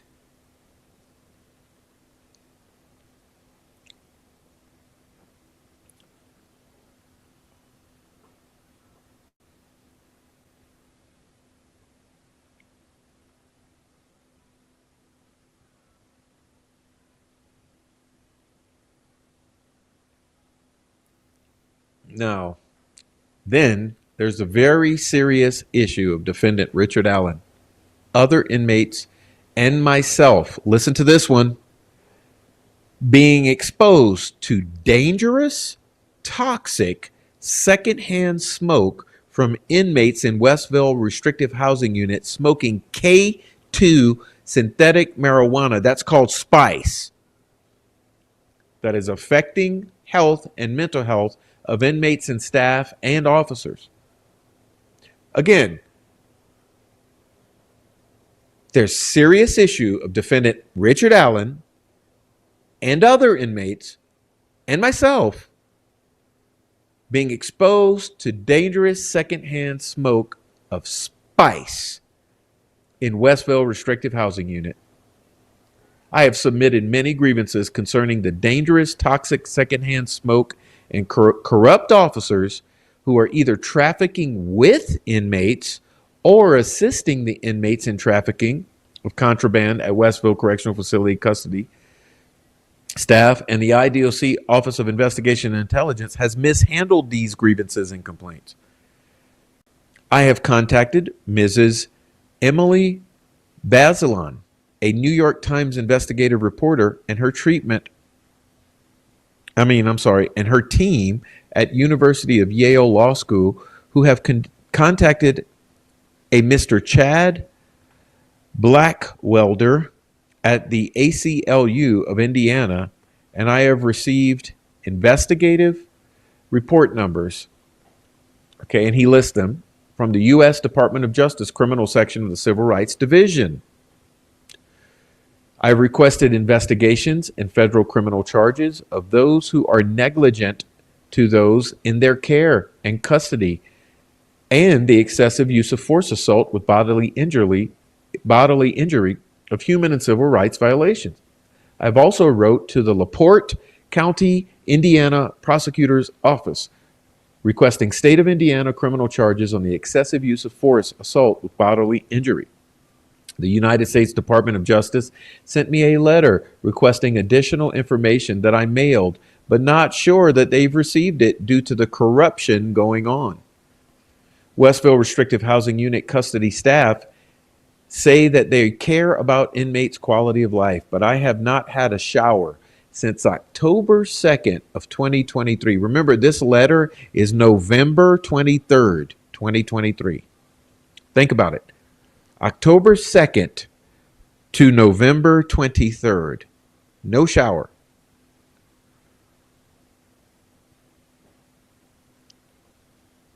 And that's because inmates do not want to shower when officers are leaving inmates locked in a tiny triangle shower for hours with no place to sit down, having to stand because of short-staffed, or officers sleeping in the control booths or in one of the offices. Inmates in Westville Restrictive Housing are being served Indiana DOC Aramark food service meals that are overcooked and burnt, and often items are missing from trays that are on the menu. The breakfast consists of cornflake cereal, cake, peanut butter, jelly mix that upsets your stomach and gives you diarrhea, 2 slices of bread, and a Kool-Aid packet that's supposed to be fruit juice or a piece of fruit. Try eating that every day, 7 days a week. At other IDOC facilities, breakfast consists of a hot breakfast such as eggs, oatmeal, and other items. The corrupt Westville Correctional Facility Warden John Gallipo does not allow the Christian Amish church group called Christmas Behind Bars to pass out Christmas sacks to inmates because Warden John Gallipo is the leader here of a pagan white nationalist cult called Odin. The corrupt staff and officers here at Westville Correctional Facility and at other Indiana DOC correctional facilities wear Odin patches and Punisher patches on their uniforms and stab vests. The corrupt staff and officers that wear Punisher patches and Odin patches is a group of good old boys that assault, torture, abuse, and mistreat inmates. I submitted an IDOC grievance to the IDOC Office of Investigations and Intelligence concerning the Odin and Punisher patches, but the grievance never got processed due to the corruption. I also submitted grievances on the excessive use of force assault with bodily injury and the poor medical treatment for my injuries, and how the first set of x-rays confirmed that I had a broken foot and ankle, and a set of second x-rays were taken, and they state that I only had a broken ankle. Then there were no x-rays done on my broken ribs or the stab wound to my elbow. The IDOC Office of Investigations and Intelligence investigator confirmed to me that she, Mrs. Estes, that the grievances were forwarded to her from the grievance specialist, Mrs. Shannon Smith, and that the grievances will be answered after the investigation is complete. I was informed on November 2nd, 2023, that the investigation was closed by the investigator, Miss Estes, and the grievances still have not been answered. And remember, this is the 23rd. And a request for access to public records was denied when I requested the security camera evidence of the excessive use of force assault incident and reports, grievances, and other documents. When I was in a cell just above defendant Richard Allen, I witnessed officers taunting him, calling him a baby killer, kid killer, and deliberately slamming the shower door next to Richard Allen's cell to either wake him up or just to annoy Richard Allen. I also witnessed other abuse and mistreatment of Richard Allen. There are dozens of lawsuits on staff and officers at Westville Restrictive Housing Unit in the U.S. Northern District Court of Indiana that clearly show a pattern of assault, torture, abuse, and mistreatment on inmates by corrupt staff and officers. The Indiana Department of Corrections seems to put their corrupt staff and officers in their restrictive housing units who assault, torture, abuse, and mistreat inmates. Before I close this letter up, I want to apologize to the court concerning the sloppy handwriting, but I am having to write this, see attached, ink pen that the inmates are forced to write court documents. These are state issued ink pens because the corrupt Indiana Department of Corrections tries to discourage inmates from filing lawsuits and other court petitions and motions. It is also the duty of the court, judge, and prosecutor and attorneys in this case number who have taken a sworn oath to uphold and protect the state of Indiana and the United States statutes, laws, and Constitution, to report the inhumane conditions, human and civil rights violations that are being made, that they are being made aware of in the Westville Restrictive Housing Unit and at other IDOC facilities. Respectfully submitted, Robert Baston. Okay, November 23rd, 2023.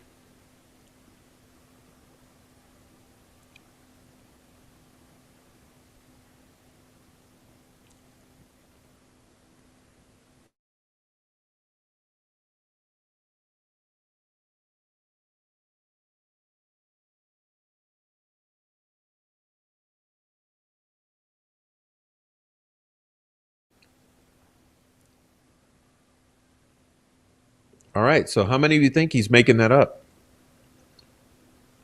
How many of you think that he made all of that up and that he was wrong? Plus, how many of you think that he ever had a discussion with Richard Allen about the Odin patches? Because surely you do recall that Richard Allen also maintained that the ones who were coming at him were the Odin patches. Hey, remember this? Let's see. Can I find it for you, or am I going to fail?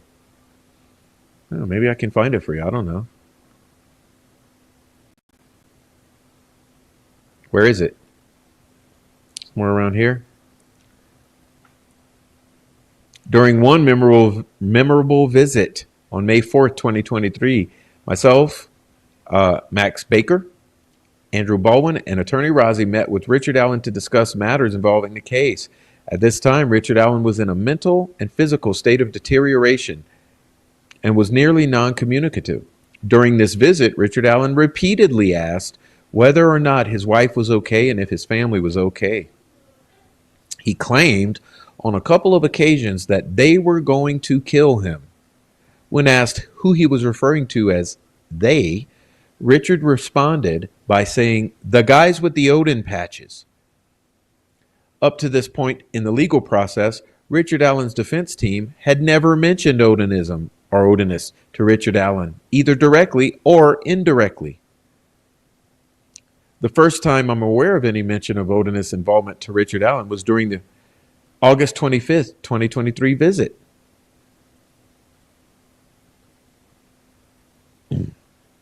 All right? Oh, it gets even richer. I'm going to take a little journey down a road. And actually, let me get a piece of chocolate because I need fuel for this one. You guys, go get your refills.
All right, we're ready to go.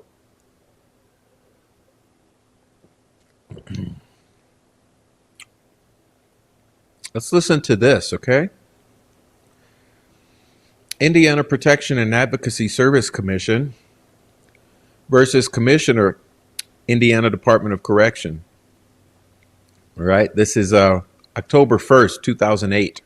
Complaint for declaratory and injunctive relief. A significant number of prisoners committed to the care and custody of the Indiana DOC have serious mental illnesses that significantly impede their ability to function within the prison environment. The Indiana Department of Correction provides insufficient programs and placements to treat those prisoners, and many are confined in segregation, are excessively isolated,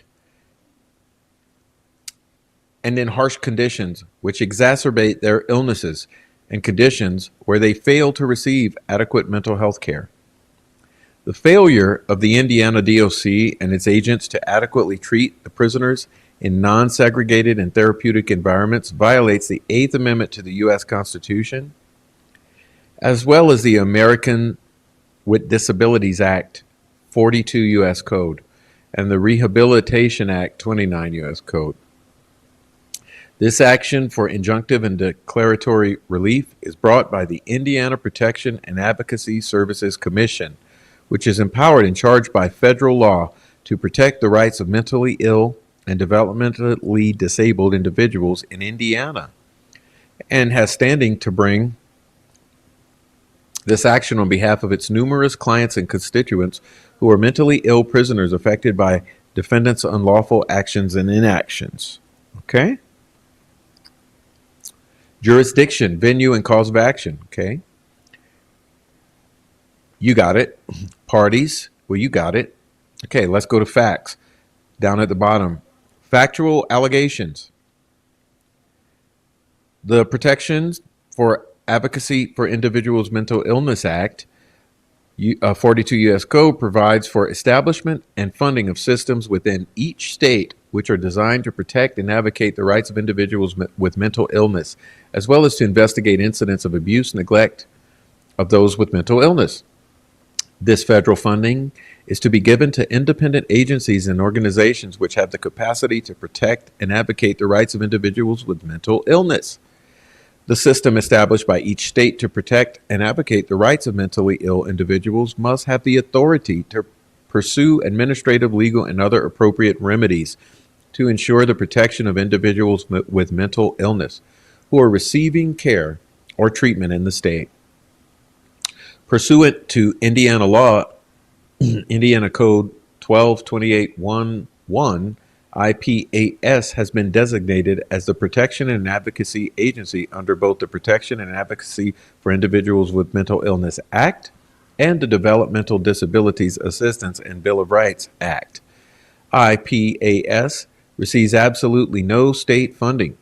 IPAS has the legal authority to, quote, provide legal and other advocacy services throughout Indiana to individuals or organizations on matters related to the protection of the legal and human rights of individuals with a developmental disability and individuals with a mental illness. IPAS has the legal authority to sue and be sued in its own name. IPAS has the legal authority to enter into contractual relationships in its own name. IPAS has the legal authority to apply for, solicit, and accept contributions or of grants of money, property, or services made by gift, device, bequest, grant, or other means from any source. One of IPAS's primary legal responsibilities is to investigate allegations of abuse and neglect involving individuals with mental illness and to advocate for appropriate treatment and programs for such individuals. IPAS's legal role is to ensure that their legal and civil rights are provided for and protected, and that they are treated with dignity and respect, and that they receive appropriate services to address their needs. IPAS brings this action on behalf of the prisoners within the DOC who are currently clients and constituents of IPAS and who are mentally ill and are confined in segregation or other isolated confinement or seclusion settings and who are not receiving adequate treatment programs.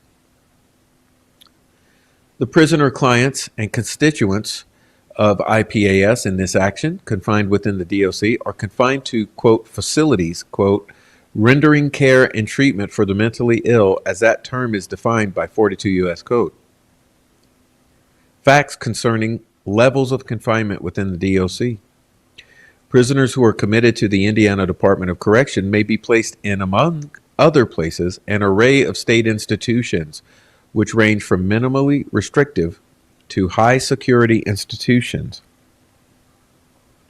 These state institutions are owned, managed, and operated by the state of Indiana, with the exception of the New Castle Correctional Facility, which, although owned by the state of Indiana, is operated and managed by the GEO Corporation, a private, for-profit company through a contract with the DOC, and the DOC is ultimately in control of the care and custody of its prisoners confined there.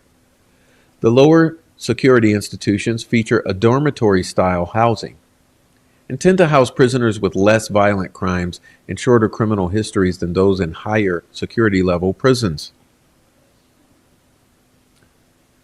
The higher security prisons, including Wabash Correctional Facility, Indiana State Prison, also known as Michigan City, and Pendleton Correctional Facility, house many prisoners in cells and have prisoners who, because of their committing offense and criminal history, require closer supervision and restrictive security measures.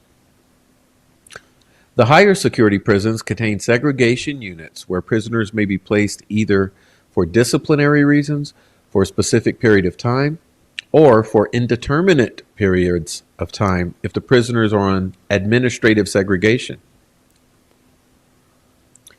The DOC also maintains at the Westville Correctional Facility and the Wabash Correctional Facility secure confinement units, which are long-term segregation units. The DOC has specific policies and administrative procedures that govern both administrative and disciplinary segregation of prisoners. By policy and procedure, prisoners who are in segregation will be placed in solitary cells, generally for 23 hours each day. They are released from their cells for a minimum of 3 solitary showers a week and for 1 hour of daily recreation. Some segregated prisoners receive recreation only 5 days a week. The recreation may be in solitary or may be solitary, although outdoor recreation may take place in contiguous cages, housing other prisoners engaged in outdoor recreation. General facts concerning the treatment of mentally ill prisoners within the DOC system. All medical care, including mental health care, within the DOC has been contracted to a private, for-profit company, Correctional Medical Services. The DOC has a mental health services plan for adult offenders that provides, among other things, for services for prisoners who are diagnosed with mental illness, serious mental illness, or a developmental disability. The above terms are defined as follows by DOC. Just a moment.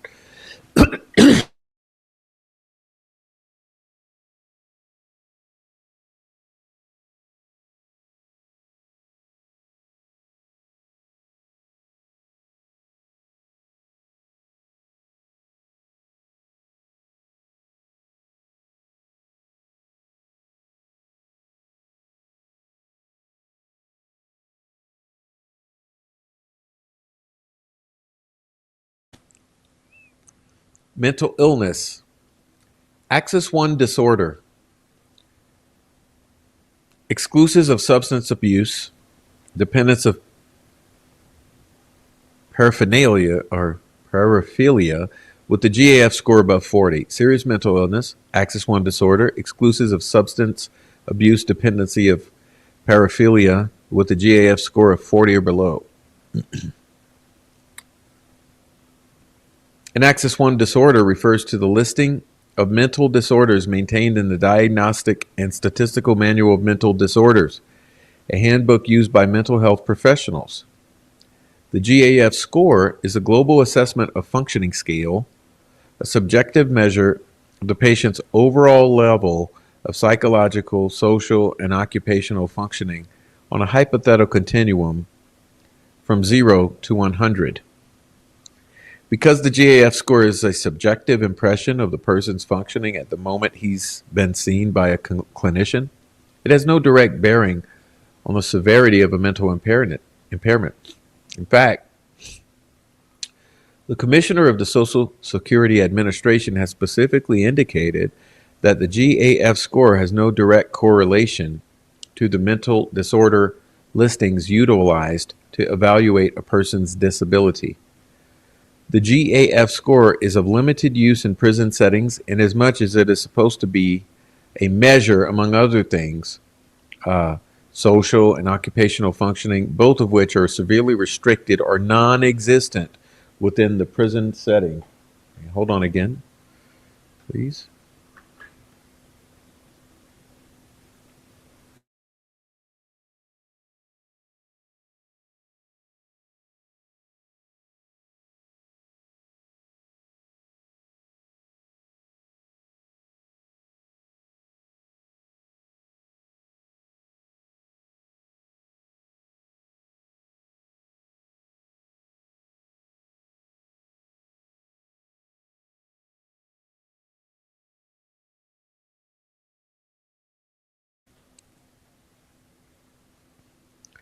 The residential treatment and chronic care units at Michigan City. Pursuant to a private settlement agreement, the DOC has not agreed to house any prisoner with an Axis 1 diagnosis within the secure confinement at Wabash Valley Correctional Facility. In 2007, the DOC opened up 2 units at Michigan City to house mentally ill prisoners. One of these is called the RTU, or Residential Treatment Unit, and is designed to house up to 66 prisoners in a program designed to transition them to regular housing. On information and belief, prisoners in the RTU have infrequent individual contact with mental health professionals, although they are allowed out of their cells for 3 hours each day. Prisoners in the RTU have reported that there have been 2 unalivings by self-deletion by prisoners who were confined there. The other unit at Michigan City is the Chronic Care Unit, which is a long-term unit for mentally ill prisoners who are not expected to return to general population within the DOC. Prisoners confined to the Chronic Care Unit report that they have infrequent contact with mental health staff, although they are allowed out of their cells multiple hours each day.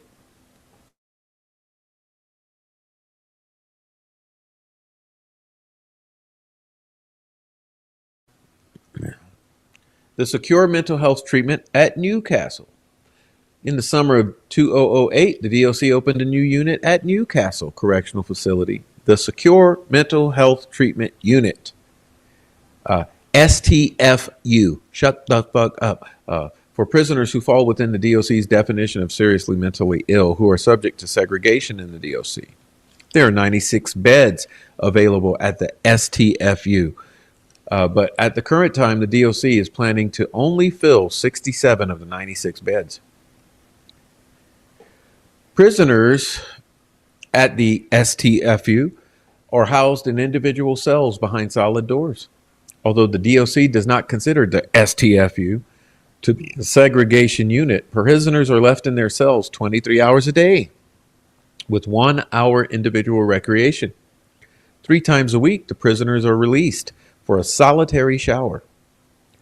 The doors to the cells in the shut the fuck up are solid doors with a small window, and the cuff port is locked from the outside except when it's open to slide in meals or to spray with pepper spray. or for the prisoner to extend his wrist so they can be cuffed from behind before he leaves the cell and is then beat and sprayed with pepper spray. The prisoners are fed in their cells. Because the doors are solid, the prisoners have no way of seeing other prisoners. Recreation either takes place indoors in a small barred area that has been constructed for the prisoners in a day room that prisoners formerly had access to, or in one of a number of cages constructed outside. If a prisoner elects to take a shower, he is cuffed and then escorted to the shower where he may be left for an extended period of time. Remember, Baston said they'll leave you 4 or 5 hours in that shit at times. When prisoners are removed from their cells, they wear leg chains. Their hands are cuffs. A leash is connected to the leg chains, and they are escorted by guards. The large majority of interactions between mentally ill prisoners and mental health professionals on the shut the fuck up take place in short discussions at the cell fronts, which require the prisoner and the professional to yell at each other through the solid cell door. This is an unsatisfactory and inappropriate mental health intervention, as much as there is absolutely no privacy. Because of the lack of confidentiality, it is extremely difficult to accurately assess the prisoner's mental health functioning, and the prisoners do not disclose necessary information concerning their mental conditions.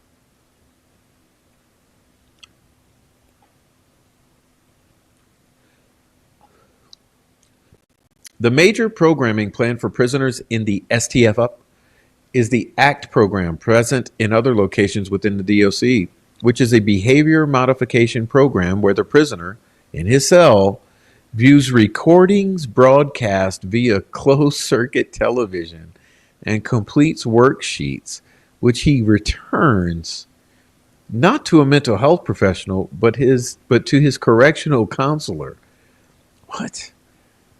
As the person progresses through the program, he will first own some, then more, commissary privileges. It is not a program that will adequately and effectively treat mental illness. Confinement in virtual isolation exacerbates the illness of those who are mentally ill and is extremely deleterious to mental health of mentally ill prisoners. Hello? Do you guys understand that one?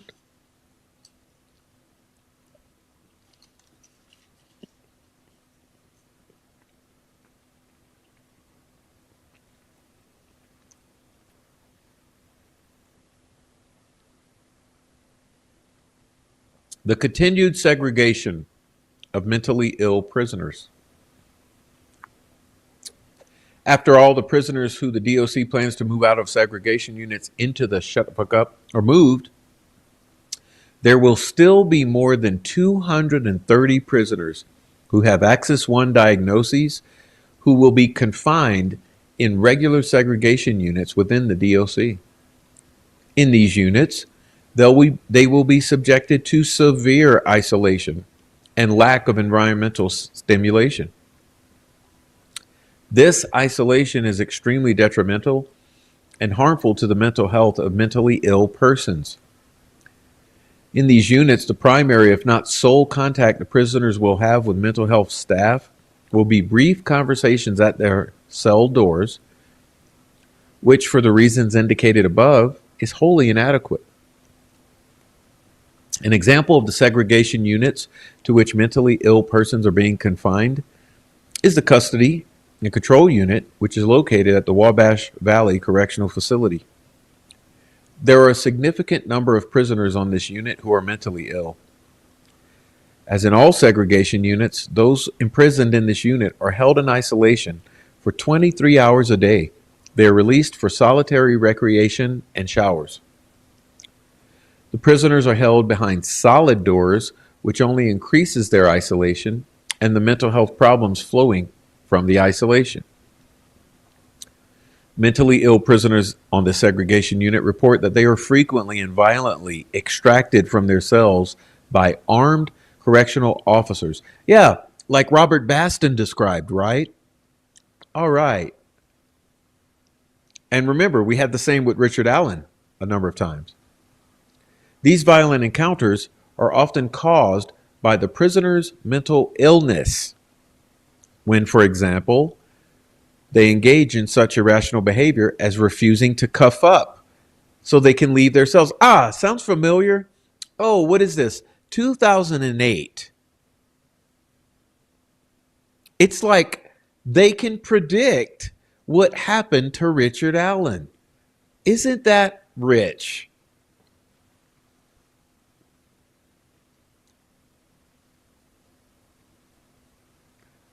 Prisoners, including mentally ill prisoners who are deemed to have misbehaved in the custody and control unit, are punished by being placed in strip cells for 21 days.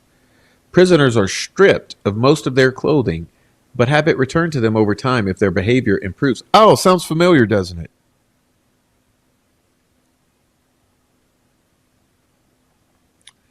However, during the entire 21-day period, the prisoners are fed Nutriloaf, which is a food substance made by cooking vegetables together so they form a block.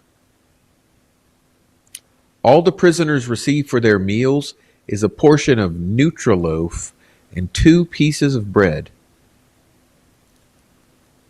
On information and belief, there have recently been a number of attempted self-deletions in this unit. Mentally ill prisoners confined in other segregation units throughout the DOC do not see mental health staff with any frequency. All right. General factual allegations. The IPAS represents, as clients and constituents, severely mental ill prisoners or mentally ill prisoners who are placed in segregation throughout the DOC as well as the STFU. The segregation units as well as the shut the fuck up into which the DOC has placed more than 300 prisoners, including the IPAS as clients and constituents who have Axis 1 diagnoses are otherwise seriously mentally ill, features severe social isolation, lack of environmental stimulation, and lack of frequent contact with mental health staff, and cause psychological deterioration of the prisoners confined there. Now, take that and shove it. Think of that paragraph we just read. That's number 71. What you guys need to do is screenshot paragraph 71. These conditions create a substantial risk of serious harm to the mentally ill prisoners who are confined there, including IPAS's clients and constituents, and in fact cause them ongoing and severe harm. These conditions deprive mentally ill prisoners, including the IPAS's clients and constituents, of the minimal civilized measure of life's necessities. Yeah, I would agree. The psychological and mental health needs of these prisoners, including IPAS's clients and constituents, represent a serious medical need, and the exacerbation of their illnesses and conditions due to the conditions of their confinement also constitutes a serious medical need. Despite prior litigation which highlighted the danger of confining mentally ill prisoners in 23-hour-a-day isolation, the defendant, which is the Indiana Department of Correction, continues to do so and has failed to provide adequate mental health care for persons so confined.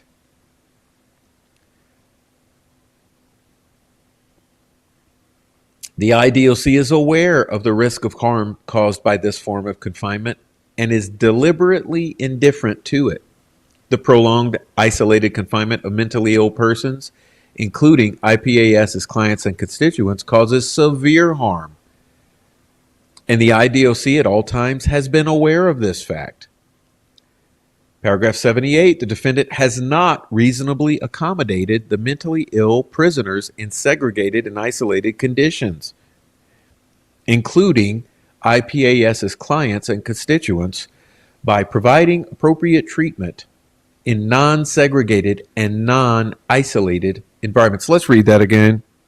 The defendant, the IDOC, has not reasonably accommodated the mentally ill prisoners in segregated and isolated conditions by providing appropriate treatment in non-segregated and non-isolated environments. The continued confinement of mentally ill prisoners in the segregated and isolated conditions noted above without appropriate treatment is causing them irreparable harm for which there is no adequate remedy at law. The mentally ill prisoners confined within the DOC, including IPAS's clients and constituents, are qualified individuals as defined in the Americans with Disabilities Act.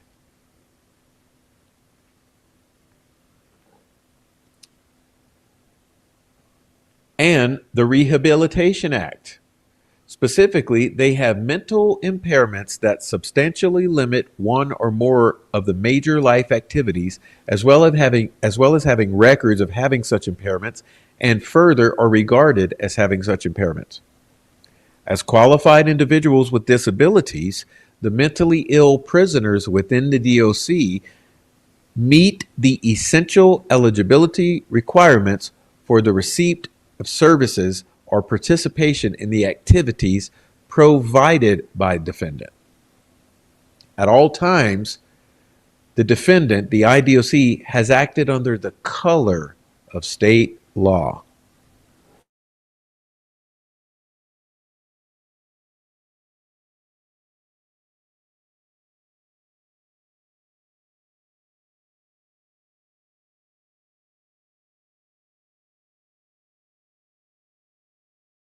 All right.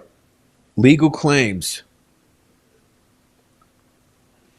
The continued confinement of mentally ill prisoners in the segregated and isolated conditions noted above without adequate and appropriate mental health care and treatment violates the rights of the prisoners to be free from cruel and unusual punishment as guaranteed by the Eighth Amendment to the U.S. Constitution and as made applicable to the state of Indiana by the 14th Amendment to the U.S. Constitution. Defendant, the IDOC, has discriminated against mentally ill prisoners in segregated and isolated confinement throughout the DOC by failing to provide non-segregated and non-isolated housing and increased treatment as a reasonable accommodation to prevent confinement conditions which exacerbate the prisoner's mental illnesses. This represents discrimination against those prisoners in violation of both the Rehabilitation Act and the American with Disabilities Act. All right? So, in my opinion, this right here, just the tip of the iceberg. It's illustrative of the cancer that lies at the heart of this entire dilemma that we found Richard Allen in, and that the state of Indiana is currently engaged in. Okay. And let's do a little something. Let's remind ourselves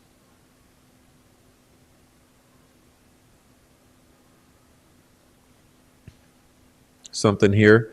This is from McClelland's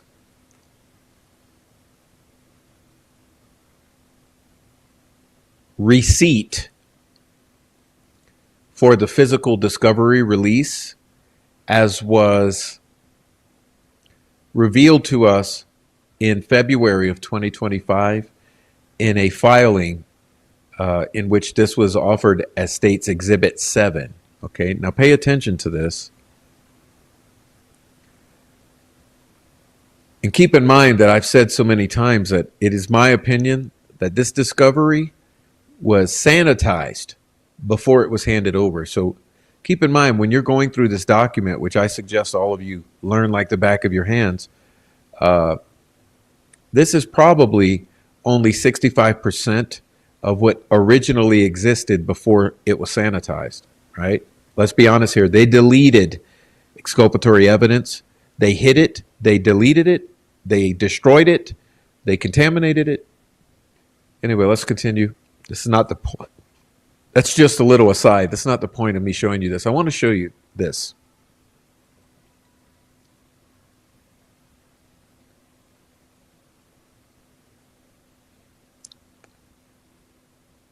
Files from the thumb drive regarding Westville Prison, cell block video. Cell block video. Okay, we got that. Let's say that. We got some cell block video. Okay, check. Body cam footage during contact with Alan. Oh, so we got some body cam footage during the contact with Alan. Okay. Door sheets. Oh, so we got some door sheets. Okay. When you guys are requesting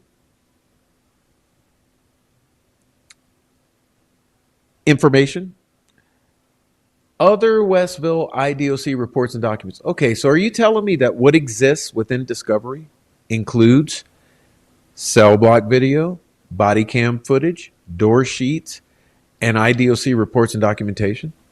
Okay, noted.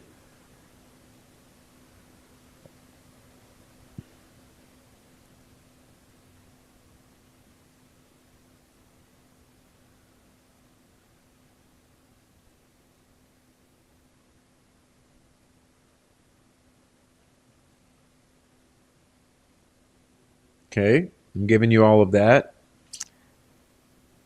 Keep in mind that we also know that there are trial exhibits that are available to the general public that for some odd reason we don't have. Keep in mind, somehow amazingly, a couple YouTubers ended up with very specific video. Remember?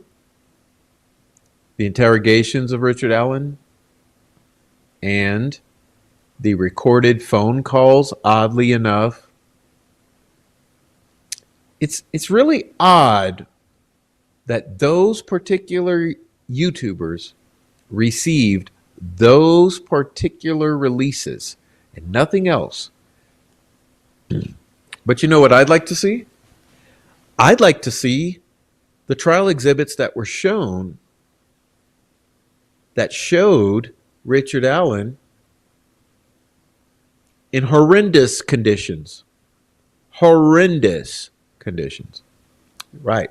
That's what the world needs to see. That's what needs to be publicized. You know what else I like to see? The confessions of Richard Allen, which include him shooting the girls. You see, I'd like to see all the things that make the state of Indiana look bad. But no. Of course, that's not what's been released and may never be released.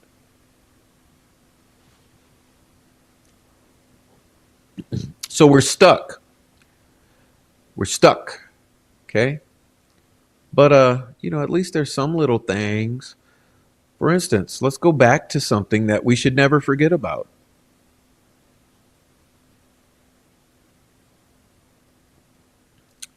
Bottom page 19 from the Frank's Memorandum. Odenites in Westville Correctional Facility guarding Richard Allen. The evidence shows that during his pre-trial incarceration at Westville Correctional Facility, Richard Allen has been monitored, intimidated, and mentally abused by correctional officers who are also members of the Odinist cult. Two of those correctional officers are named Sergeant Robinson and Sergeant Jones.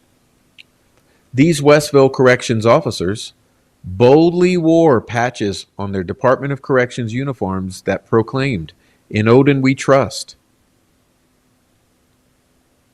along with another patch displaying symbols of Odinism, interlocking triangles. Both Odinist correctional officers, Sergeant Robinson and Sergeant Jones, also display images of runes and other Odinist symbolism on their Facebook pages.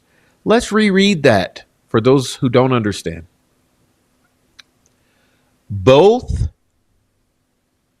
Odinist correctional officers, Sergeant Jones and Sergeant Robinson, display images of runes, altars, and other Odinist symbols on their Facebook pages.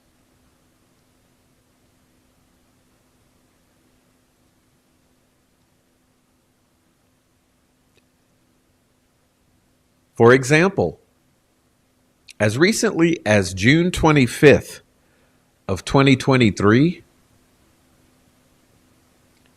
Sergeant Robinson openly displayed a photograph of his Odin altar on his Facebook page.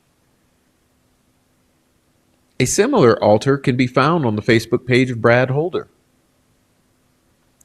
Beginning at least on April 3rd, 2023, Sergeant Jones and Robinson wore their Odinist patches when the defense team visited Richard Allen. However, Sergeant Robinson and Jones's brazen display of their Odin patches came to an end on August 17th of 2023. What changed? Why suddenly did they no longer display their Odin patches beginning August 17th, 2023? Well, it was not until August 10th of 2023, the deposition of Jerry Holman, that Richard Allen's defense team finally revealed to the prosecutor and Unified Command that for many months they had been fully aware of the evidence linking Odinism to the murders. It was also at this August 10th, 2023 deposition that Unified Command learned that Allen's defense team was not only aware of this Odinist information, but also intended to expose the linkage of Abby's and Libby's murders to Odinism, and would also be revealing the names of these Odinists at trial. At that deposition, Jerry Holman and prosecutor Nick McClellan also learned that the defense team obviously intended on exposing Unified Command's failure to pursue the Odinist suspects in spite of powerful evidence of Odinist involvement in the murders. It's also important to note that at his August 10th, 2023 interview, Allen's defense team did not let Holman or anyone else know that they were fully aware of the Odinist correctional officers at Westville wearing "In Odin We Trust" patches. Actually, Richard's defense team's next visit with Allen after the August 10th, 2023 deposition occurred 1 week later on August 17th, 2023.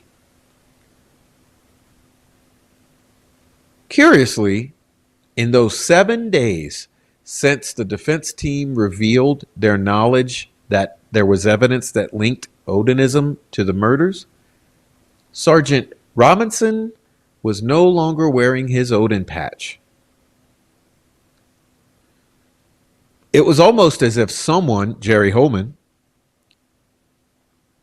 had alerted someone, possibly John Gallipo,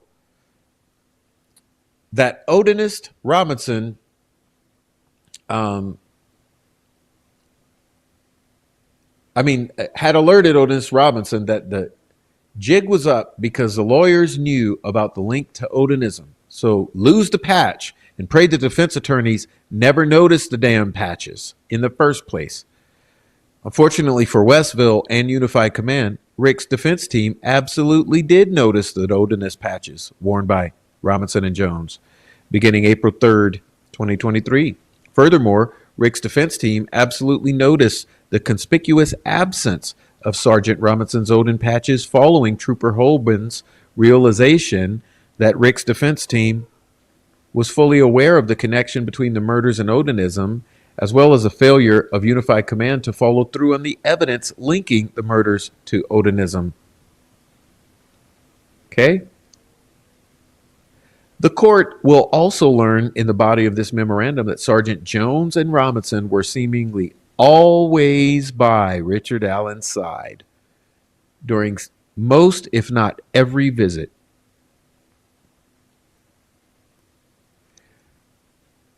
Corrections officers Robinson and Jones were normally within earshot of every conversation between Richard and his attorneys, and between Richard and his wife.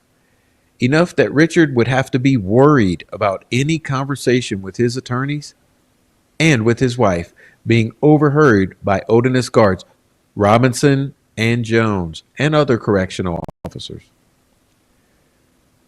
Beginning on April 3rd, 2023, and for several visits thereafter, the Westville correction officers even videotaped attorney visits between Richard and his defense team.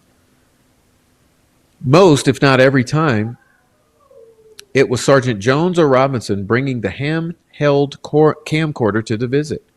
Corrections officers even required that Allen be positioned facing the window where the corrections officer was videotaping the attorney visit with the handheld camcorder. This positioning of Allen's body would allow the corrections officers to directly videotape Allen's mouth as he talked to his attorneys. Richard would therefore not be able to privately discuss anything with his attorneys, such as saying, quote, "The guards are telling me that my wife and family will be killed unless I call my wife and tell her that I killed those girls." Instead, a mentally tortured, abused, and defeated Richard Allen would continuously mutter to his defense team at every single visit these types of general questions. Is my wife alive?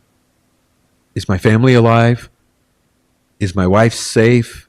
Is my family safe? Again, for the idiots in the back. A mentally defeated Richard Allen would continuously mutter to his defense team at every type of visit these questions. Is my wife alive? Is my family alive? Is my wife safe? Is my family safe? At one such meeting with his attorneys, Richard Allen mumbled in a somewhat incoherent fashion that the Odinists were threatening to kill him. It would be important to know that Richard Allen's defense team had never mentioned the words Odinist or Odinism or informed Richard Allen that evidence suggested that Odinists murdered Abby and Libby until August 25th of 2023, when his defense team, in the presence of his wife, Mrs. Kathy Allen, discovered the exculpatory Odin-related evidence. Rick's defense team felt that having him remain unaware would hopefully keep him a bit safer due to his weakened mental state and the concern he might unwittingly discuss his attorney's strategy to Sergeants Jones and Robinson. Rick attorneys opted not to discuss Odinism with their client out of fear that Sergeants Jones and Robinson would then be alerted that Richard's defense team was aware of Odinist involvement in Richard's defense. Odinist involvement as part of Richard's defense. Okay?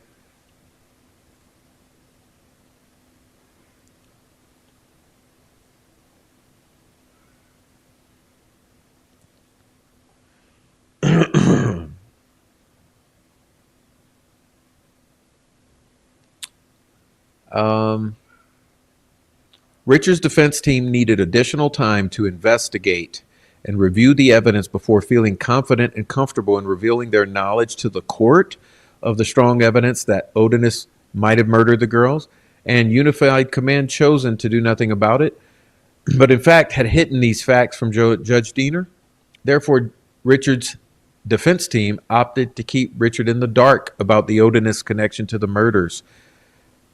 This decision has been painfully and emotionally difficult for Rick's defense team, as defense counsel recognized that while the defense took necessary time to review the discovery to establish Odinist links to both the murders and to the Westville Correctional Facility. Defense counsel was also aware that Rick would remain in this hellhole at Westville, subject to the cruelty of Odinist guards Jones and Robinson, and perhaps other Odinist correctional officers. This was especially painful at the June 15, 2023 hearing to transport Rick to Cass County, as defense counsel knew at the time of the links between the murders and Odinism at Westville and Westville, but unfortunately defense needed additional time to fully understand and verify the facts before leveling such accusations. This is the reason the defense tactically decided to keep its knowledge to itself rather than reveal this knowledge in open court at the hearing. Unified's commands hiding the exculpatory evidence and the prosecutor's hiding of the exculpatory evidence is even more angering because of the difficult strategic decisions that could have been avoided had McClellan simply offered up the exculpatory documents sooner. Perhaps then Rick would have filed for a speedy trial or would have been removed from Westville, as the defense would have been able to more fully inform the court about the facts of this case. All right. Now, let's continue to, we're going to skip ahead to page 119, okay? So we're going to turn now. I'm trying to take care of this for you all so we don't waste too much time. I know it's a long show.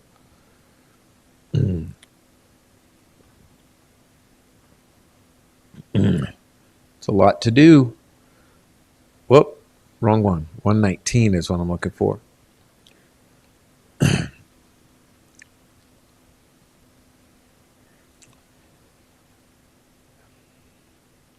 After his arrest, Richard was forced to be housed in the Westville Correctional Facility. On April 3rd, 2023, two of the transport guards walking Richard to and from his visit prominently displayed multiple patches on their Department of Corrections uniform.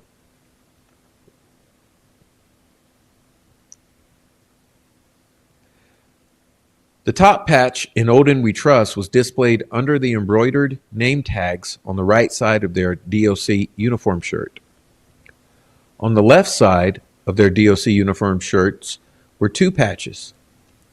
The lower of the two patches consisted of a partial American flag in interlocking triangles. The interlocking triangles is a common symbol for those involved in the pagan Odinist religion. An undercover state trooper who is familiar with hate groups, runes, and Odinism stated that interlocking triangles are associated with the Odinist belief system, which is from the deposition of the undercover state trooper, page 37, lines 11 to 25, and page 38, lines 1 to 17. Above this American flag interlocking triangle patch was a patch that proclaimed, "I hate people." Below are images of those patches. In spite of the fact that for over 5 months, Richard Allen's defense team had been able to bring in their phones when visiting Richard Allen, after Richard's defense team showed photographs of a decrepit Richard Allen at Westville, Warden John Gallipo apparently issued an order that Richard Allen's defense team were no longer allowed to bring in their phones. Because Richard's defense team were no longer able to bring in their phones, the defense team was not able to take photographs or a video of these patches after April 3rd, 2023 on the guards' uniforms.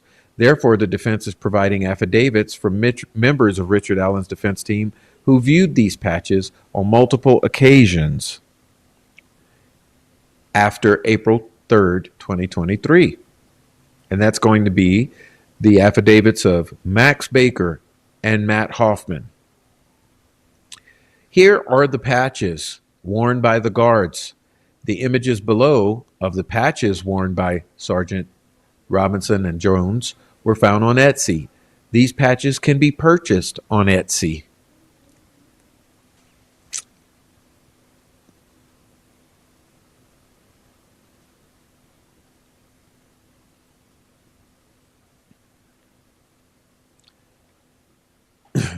The first time that Richard's defense team noticed Sergeant Jones and Sergeant Robinson and the patches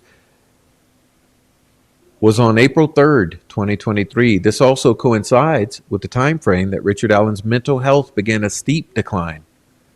From that point forward, these two guards seemed inseparable from Richard Allen. Odinist correction officers Robinson and Jones would walk Richard Allen to and from his attorney visits, as well as on one occasion when Richard visited his wife, always wearing these embroidered patches. For a period, Sergeants Robinson and Jones were also videotaping Richard Allen and his interactions with his attorneys. This ended only upon complaint by Richard's attorneys after several visits. Additionally, Sergeant Robinson and Sergeant Jones were always close enough to Richard to be assured that Richard did not feel comfortable talking to his attorneys or to his wife without knowing that these Odinist guards were within earshot of anything he would tell his lawyers or his wife. Max Baker and Matt Hoffman have both been a part of Richard's defense team since December of 2022 and have met with Richard on several occasions. Okay. And again, this is paragraph 10 of Max Baker's affidavit. Just a moment, please.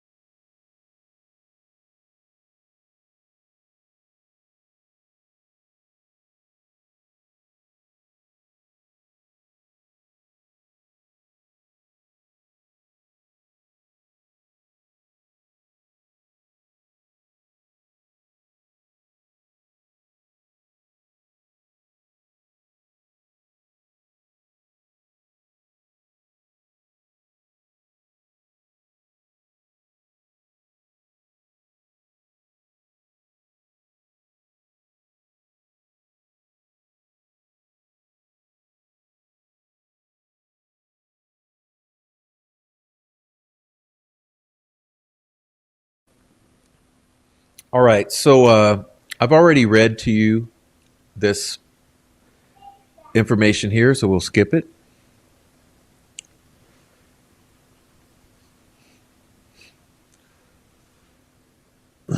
All right. The defense would remind the court that also Tony Liggett was the only person that refused to support the transport of Richard Allen out of Westville when other options were available. Liggett cited as his sole reason for rejecting Richard Allen being moved from Westville to Cass County, Logansport, is that he would have difficulty transporting Richard Allen to Delphi from Logansport for hearings and trial, a distance of less than 20 miles. Hello. Certainly, the state police were available to assist in transport if Carroll County could not, yet Liggett refused to agree to the transport, leaving Richard Allen in Westville guarded by Odinist. When factoring everything contained in this memorandum, Liggett's objection to moving Richard Allen to Cass County over transportation concerns is troubling, especially when the patches were moved after the depositions. Also filed contemporaneously with the Frank's motion and the memorandum is the defense's emergency request to transport Richard Allen out of Westville to the Cass County Jail. Despite Tony Liggett's objection to the same, as defense has legitimate concerns of Richard Allen's safety once this memorandum and motion are filed. Beyond Sergeant Jones and Sergeant Robinson wearing the Odin and Trust patches, what else links them to Odinism? Sergeant Jones and Robinson's relationships with Odinism went beyond the patches that they each proudly displayed while transporting Richard Allen to and from his attorney visits. Sergeant Robinson. On his Facebook page, Sergeant Robinson does not hide his devotion to Odinism. On June 25th, 2023, Robinson posted a photo of what the defense would call an altar, featuring horns, antlers, and Thor's hammer, and a dish sitting atop some type of animal fur with various runes decorating the outer edge of the dish. All these items were placed on what appears to be a circular wooden platter. It appears that Sergeant Jones liked Sergeant Robinson's Odin altar post. Again, I want you all to realize what's being said here. So Sergeant Robinson makes the Odin altar Facebook post, and Sergeant Jones is his Facebook friend and likes the Odin altar post. Sergeant Robinson's altar to Odin was a similar altar to the one posted by Brad Holder.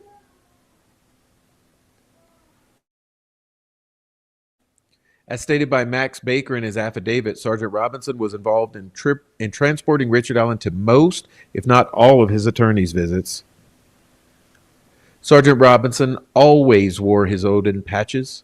However, that changed following Holman's contentious August 10th, 2023 deposition. In that deposition, which has been attached and provided to the court as an exhibit, about 2/3 of the way through the deposition, Holman begins getting called out by the defense for Unified Command's incompetent handling of the Odin aspect of the investigation. It was at this point that the defense began asking critical questions concerning the way Unified Command handled the investigation of Holder, Westville, Messer, and Fields. You will note that nowhere in that deposition did the defense reveal to Holman that it was aware that Sergeant Jones and Robinson were wearing the Odin and Trust patches. Attorney Rozzi and defense member Max Baker visited Richard Allen on August 17th, only 7 days after the contentious deposition with Holman, in which it became obvious to him that the defense was fully aware of the strong evidence linking Odinism to the murders. At this August 17th, 2023 visit, as Max Baker states in his affidavit, Sergeant Robinson was no longer wearing his patch. The defense team has no direct knowledge as to whether Jerry Holman or anyone from Unified Command contacted Sergeant Robinson or anyone else from Westville, like John Gallipo, to alert them that Rick's defense team was fully aware of the evidence that supported Odinist being involved in the murders. However, it is certainly a curiosity that deserves attention and consideration.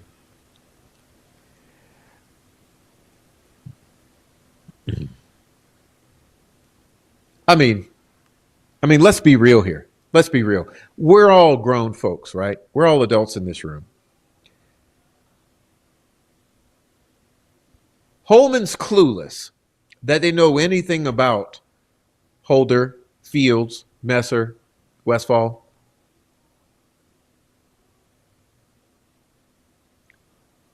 They depose Holman. They bring all this stuff up. It becomes contentious, obviously. A week later, they go back to Westville for another visit. Poof. Odin patches gone. Disappeared. What are the odds?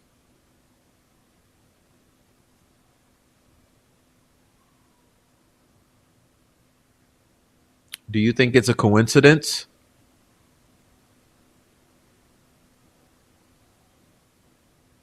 Listen, I guarantee you it went something like this. Holman calls Liggett or Gallipo.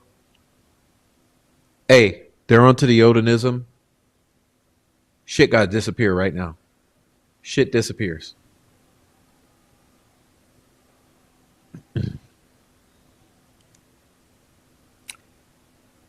As Max Baker also describes in his affidavit, Sergeant Robinson was always within a few feet of Richard Allen during Richard's meeting with his wife, Kathy. The two visits that Richard had with his wife were never without the hustle and bustle and noise of other inmates during their visit.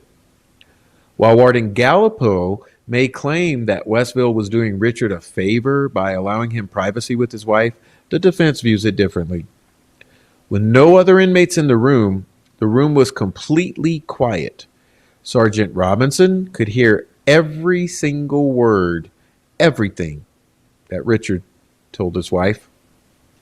Certainly, Robinson and Jones stood close enough to Richard to intimidate Richard from talking openly and honestly with his wife about what was going on at Westville.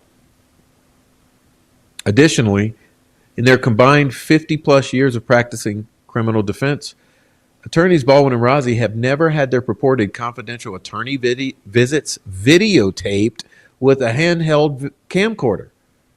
Sergeant Jones and Robinson, beginning on April 3rd, 2023, began videotaping Richard Allen's interactions with his attorneys.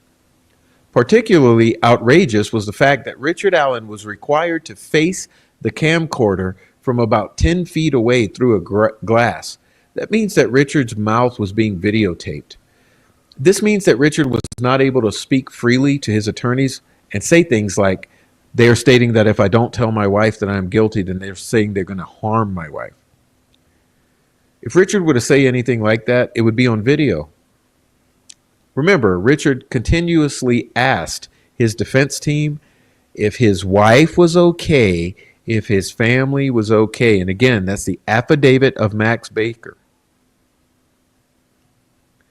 Again, I don't know how many times I have to repeat it for you guys. Listen. Richard Allen continuously asked his defense team if his wife was okay, if his family was okay. Let's go back to this one.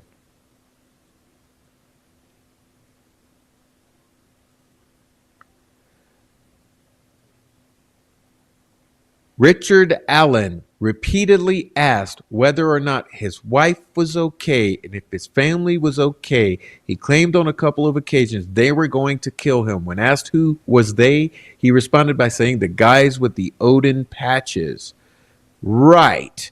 And it gets even better because it's not just there that is stated. Remember this.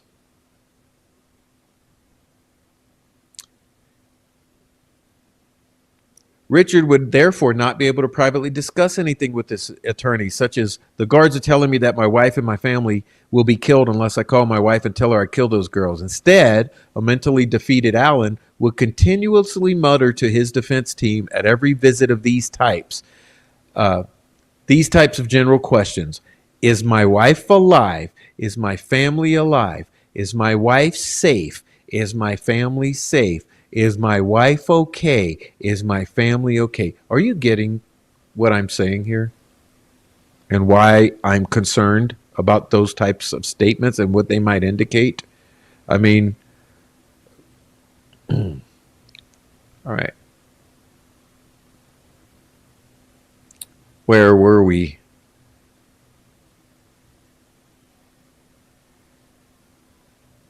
The defense has obtained video from the prison. On one of these videos that we obtained shows the aftermath of something that happened to Richard Allen.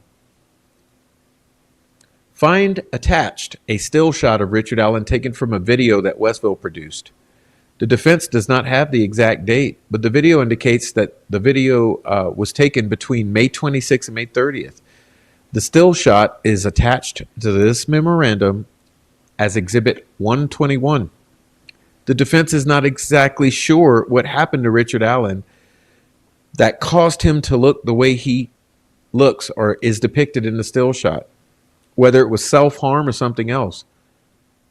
The fact that Richard is being watched by Odinus and the evidence strongly supports Odinus' involvement in the murders causes great concern for the defense team in terms of Rick Allen's safety.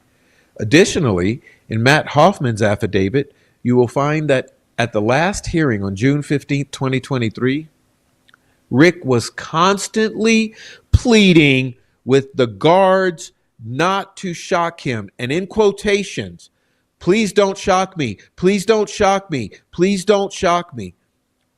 Has anyone ever remembered that this was on this page? Because, you know, there's been so much for us to have to remember. Let me bring this closer.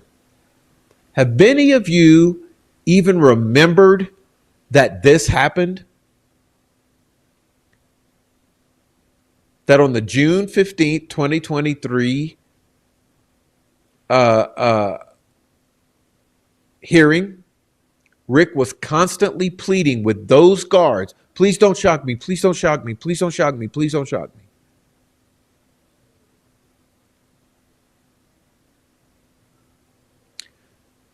Matt Hoffman indicated that Rick made that comment in front of multiple guards and in front of multiple members of Rick's defense team. Sergeant Jones's Facebook posts reveal his ties to Odinism. Find attached an image taken from Sergeant Jones's Facebook page, marked as Exhibit 122. As you can see, the interlocking triangles that appear on Sergeant Jones's patch also appear in this photo. You also notice a rune in the lower left-hand corner of the photo. It's hard to see because it's in black. Also remember that Sergeant Jones liked Sergeant Robinson's photo of the altar to Odin on Facebook.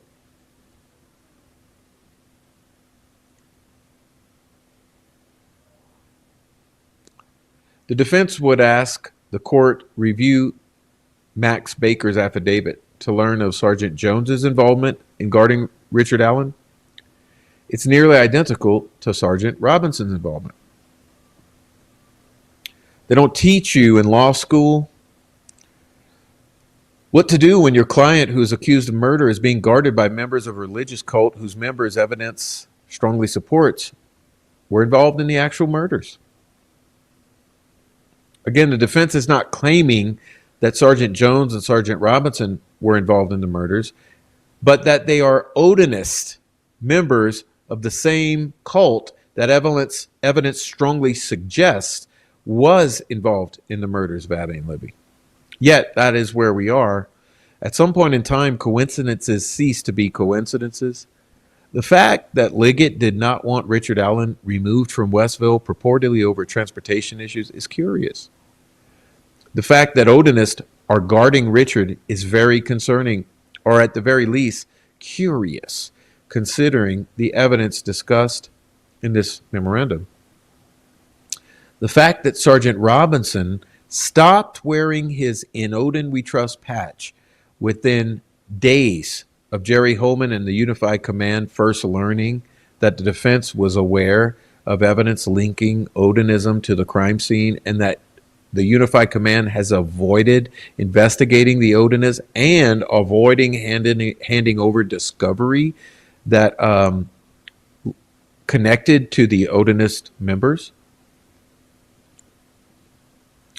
Again, the court must determine whether Liggett acted intentionally or recklessly when he omitted or lied about the information when drafting the affidavit for the search warrant. The defense would ask the court to consider that Liggett objecting to Richard Allen's transfer to Cass County over transportation issues is evidence of intentionality. Intentionality.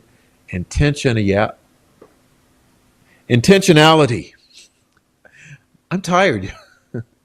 In that Liggett wanted Allen to remain in Westville, guarded by Sergeant Robinson, and guarded by Sergeant Jones, and guarded by John Gallipo, and any other Odinist that the defense has not learned of at Westville. Okay? Sorry. Now remember, let me bring you back to something, because I still find this extremely curious. Let me bring you back to this.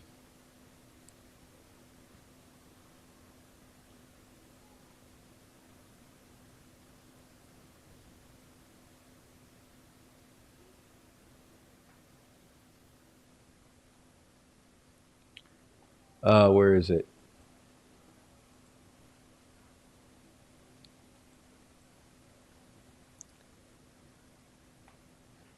Can you see that? The corrupt Westville facility Warden John Gallipo does not allow the Christian Amish church group called Christmas Behind Bars to pass out Christmas sacks to inmates because Warden John Gallipo is the leader here of a pagan, white, nationalist group called Odinists. Here he says Odin. The corrupt staff and officers here at Westville Correctional Facility and at other Indiana DOC facilities wear Odin and Punisher patches on their uniforms and stab vests. The corrupt staff and officers that wear the Punisher and Odin patches is a group of good old boys that assault, torture, and abuse, mistreat inmates. I submitted a grievance about these Odin and Punisher patches, but of course, it never got processed due to the corruption.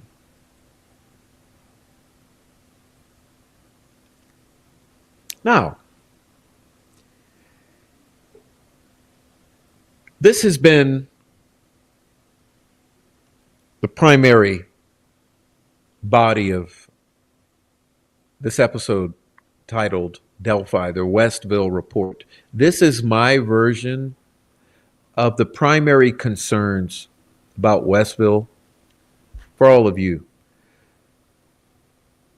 But I'd like to add a little something. Keep in mind how things work in corporate America. Here's how it goes in corporate America. There's very little firing. I mean, this is not Walmart. This is not, Circle K.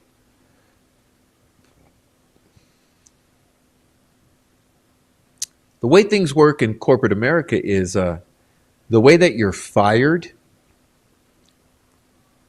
goes one of two ways. One, you're asked to resign. Okay? That's firing. Listen, we need you to resign. Hand in your resignation. And they sell it to you with things like, it'll give you control of the situation. Yeah. We need you to resign. Or they say,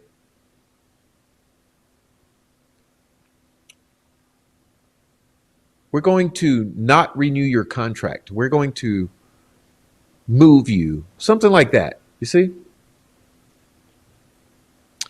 So in neither case are you terminated. But your employment nevertheless is ended. So you see how it goes? That's the corporate firing scheme. Now, you know how you determine things like that? You just look. You look back. So I ask you the rhetorical question. I'll offer it to you. Does Monica Walla still work for Westville? Or in the IDOC? Or, does John Gallipo still work as warden at Westville? You see, here's the truth of the matter. Lots of heads have rolled over this. Just not in the way that you would expect to see on your evening news. Because after all, it's CYA, cover your ass, corporate America, doing things the soft way.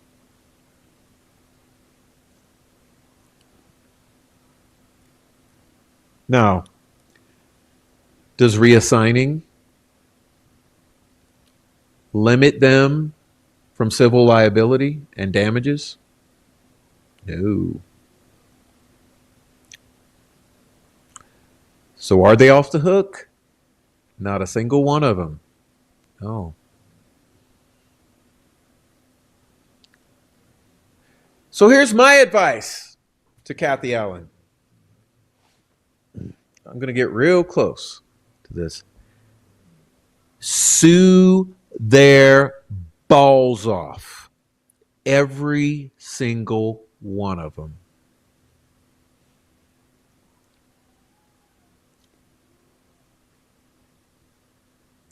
And that should be clear enough for all of you. Okay. So for all of you who say, we don't care about Kathy Allen, they're nefarious actors, blah, blah, blah, blah. She's going to miss the statute of limitations. Bullshit, she ain't. So that's my delivery of the Westville report, directly from my heart to yours. And hey, I know there's a whole lot more. Okay, there's a whole lot more that we don't know. But hey, if you happen to be out there and you know more, send it on. Okay, send it on. We want all the dirt on Westville. Every death, every murder, every injury,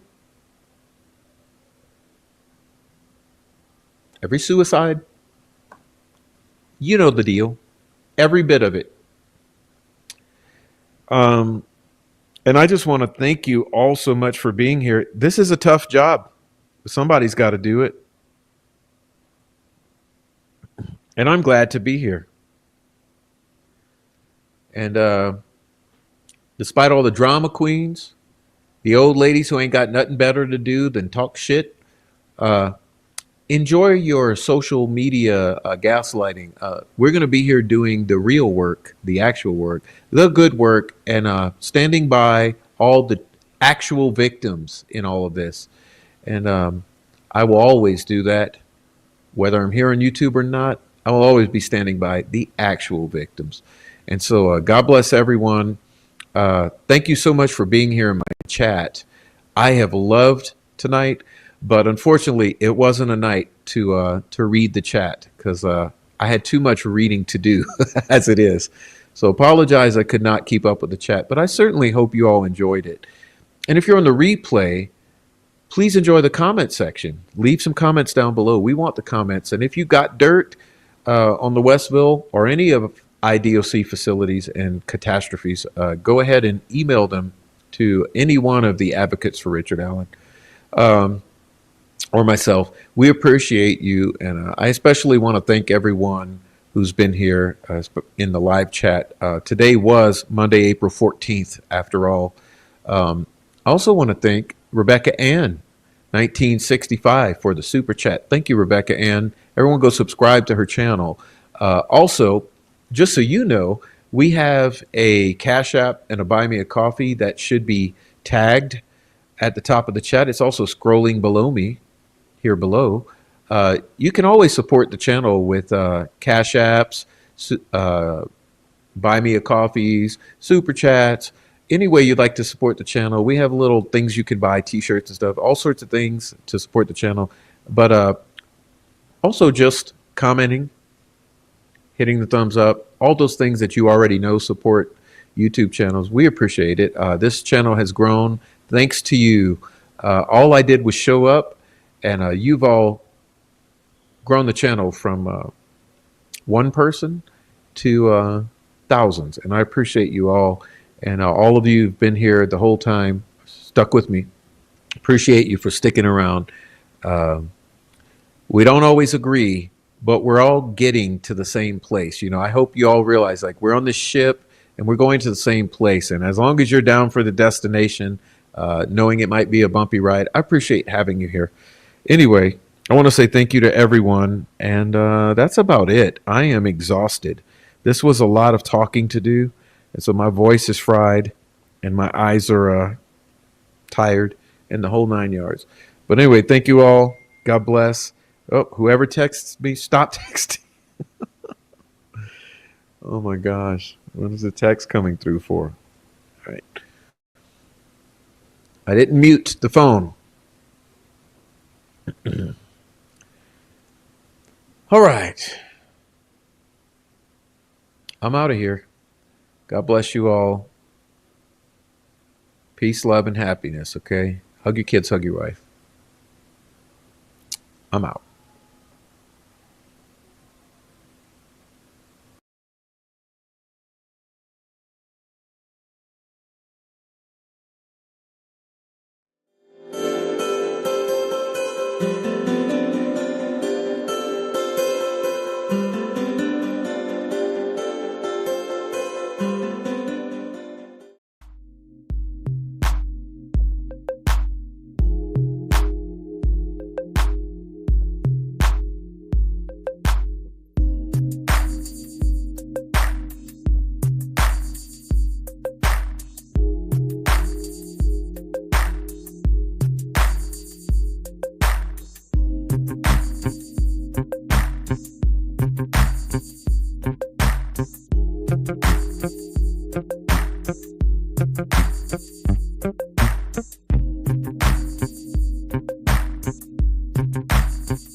Thank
you.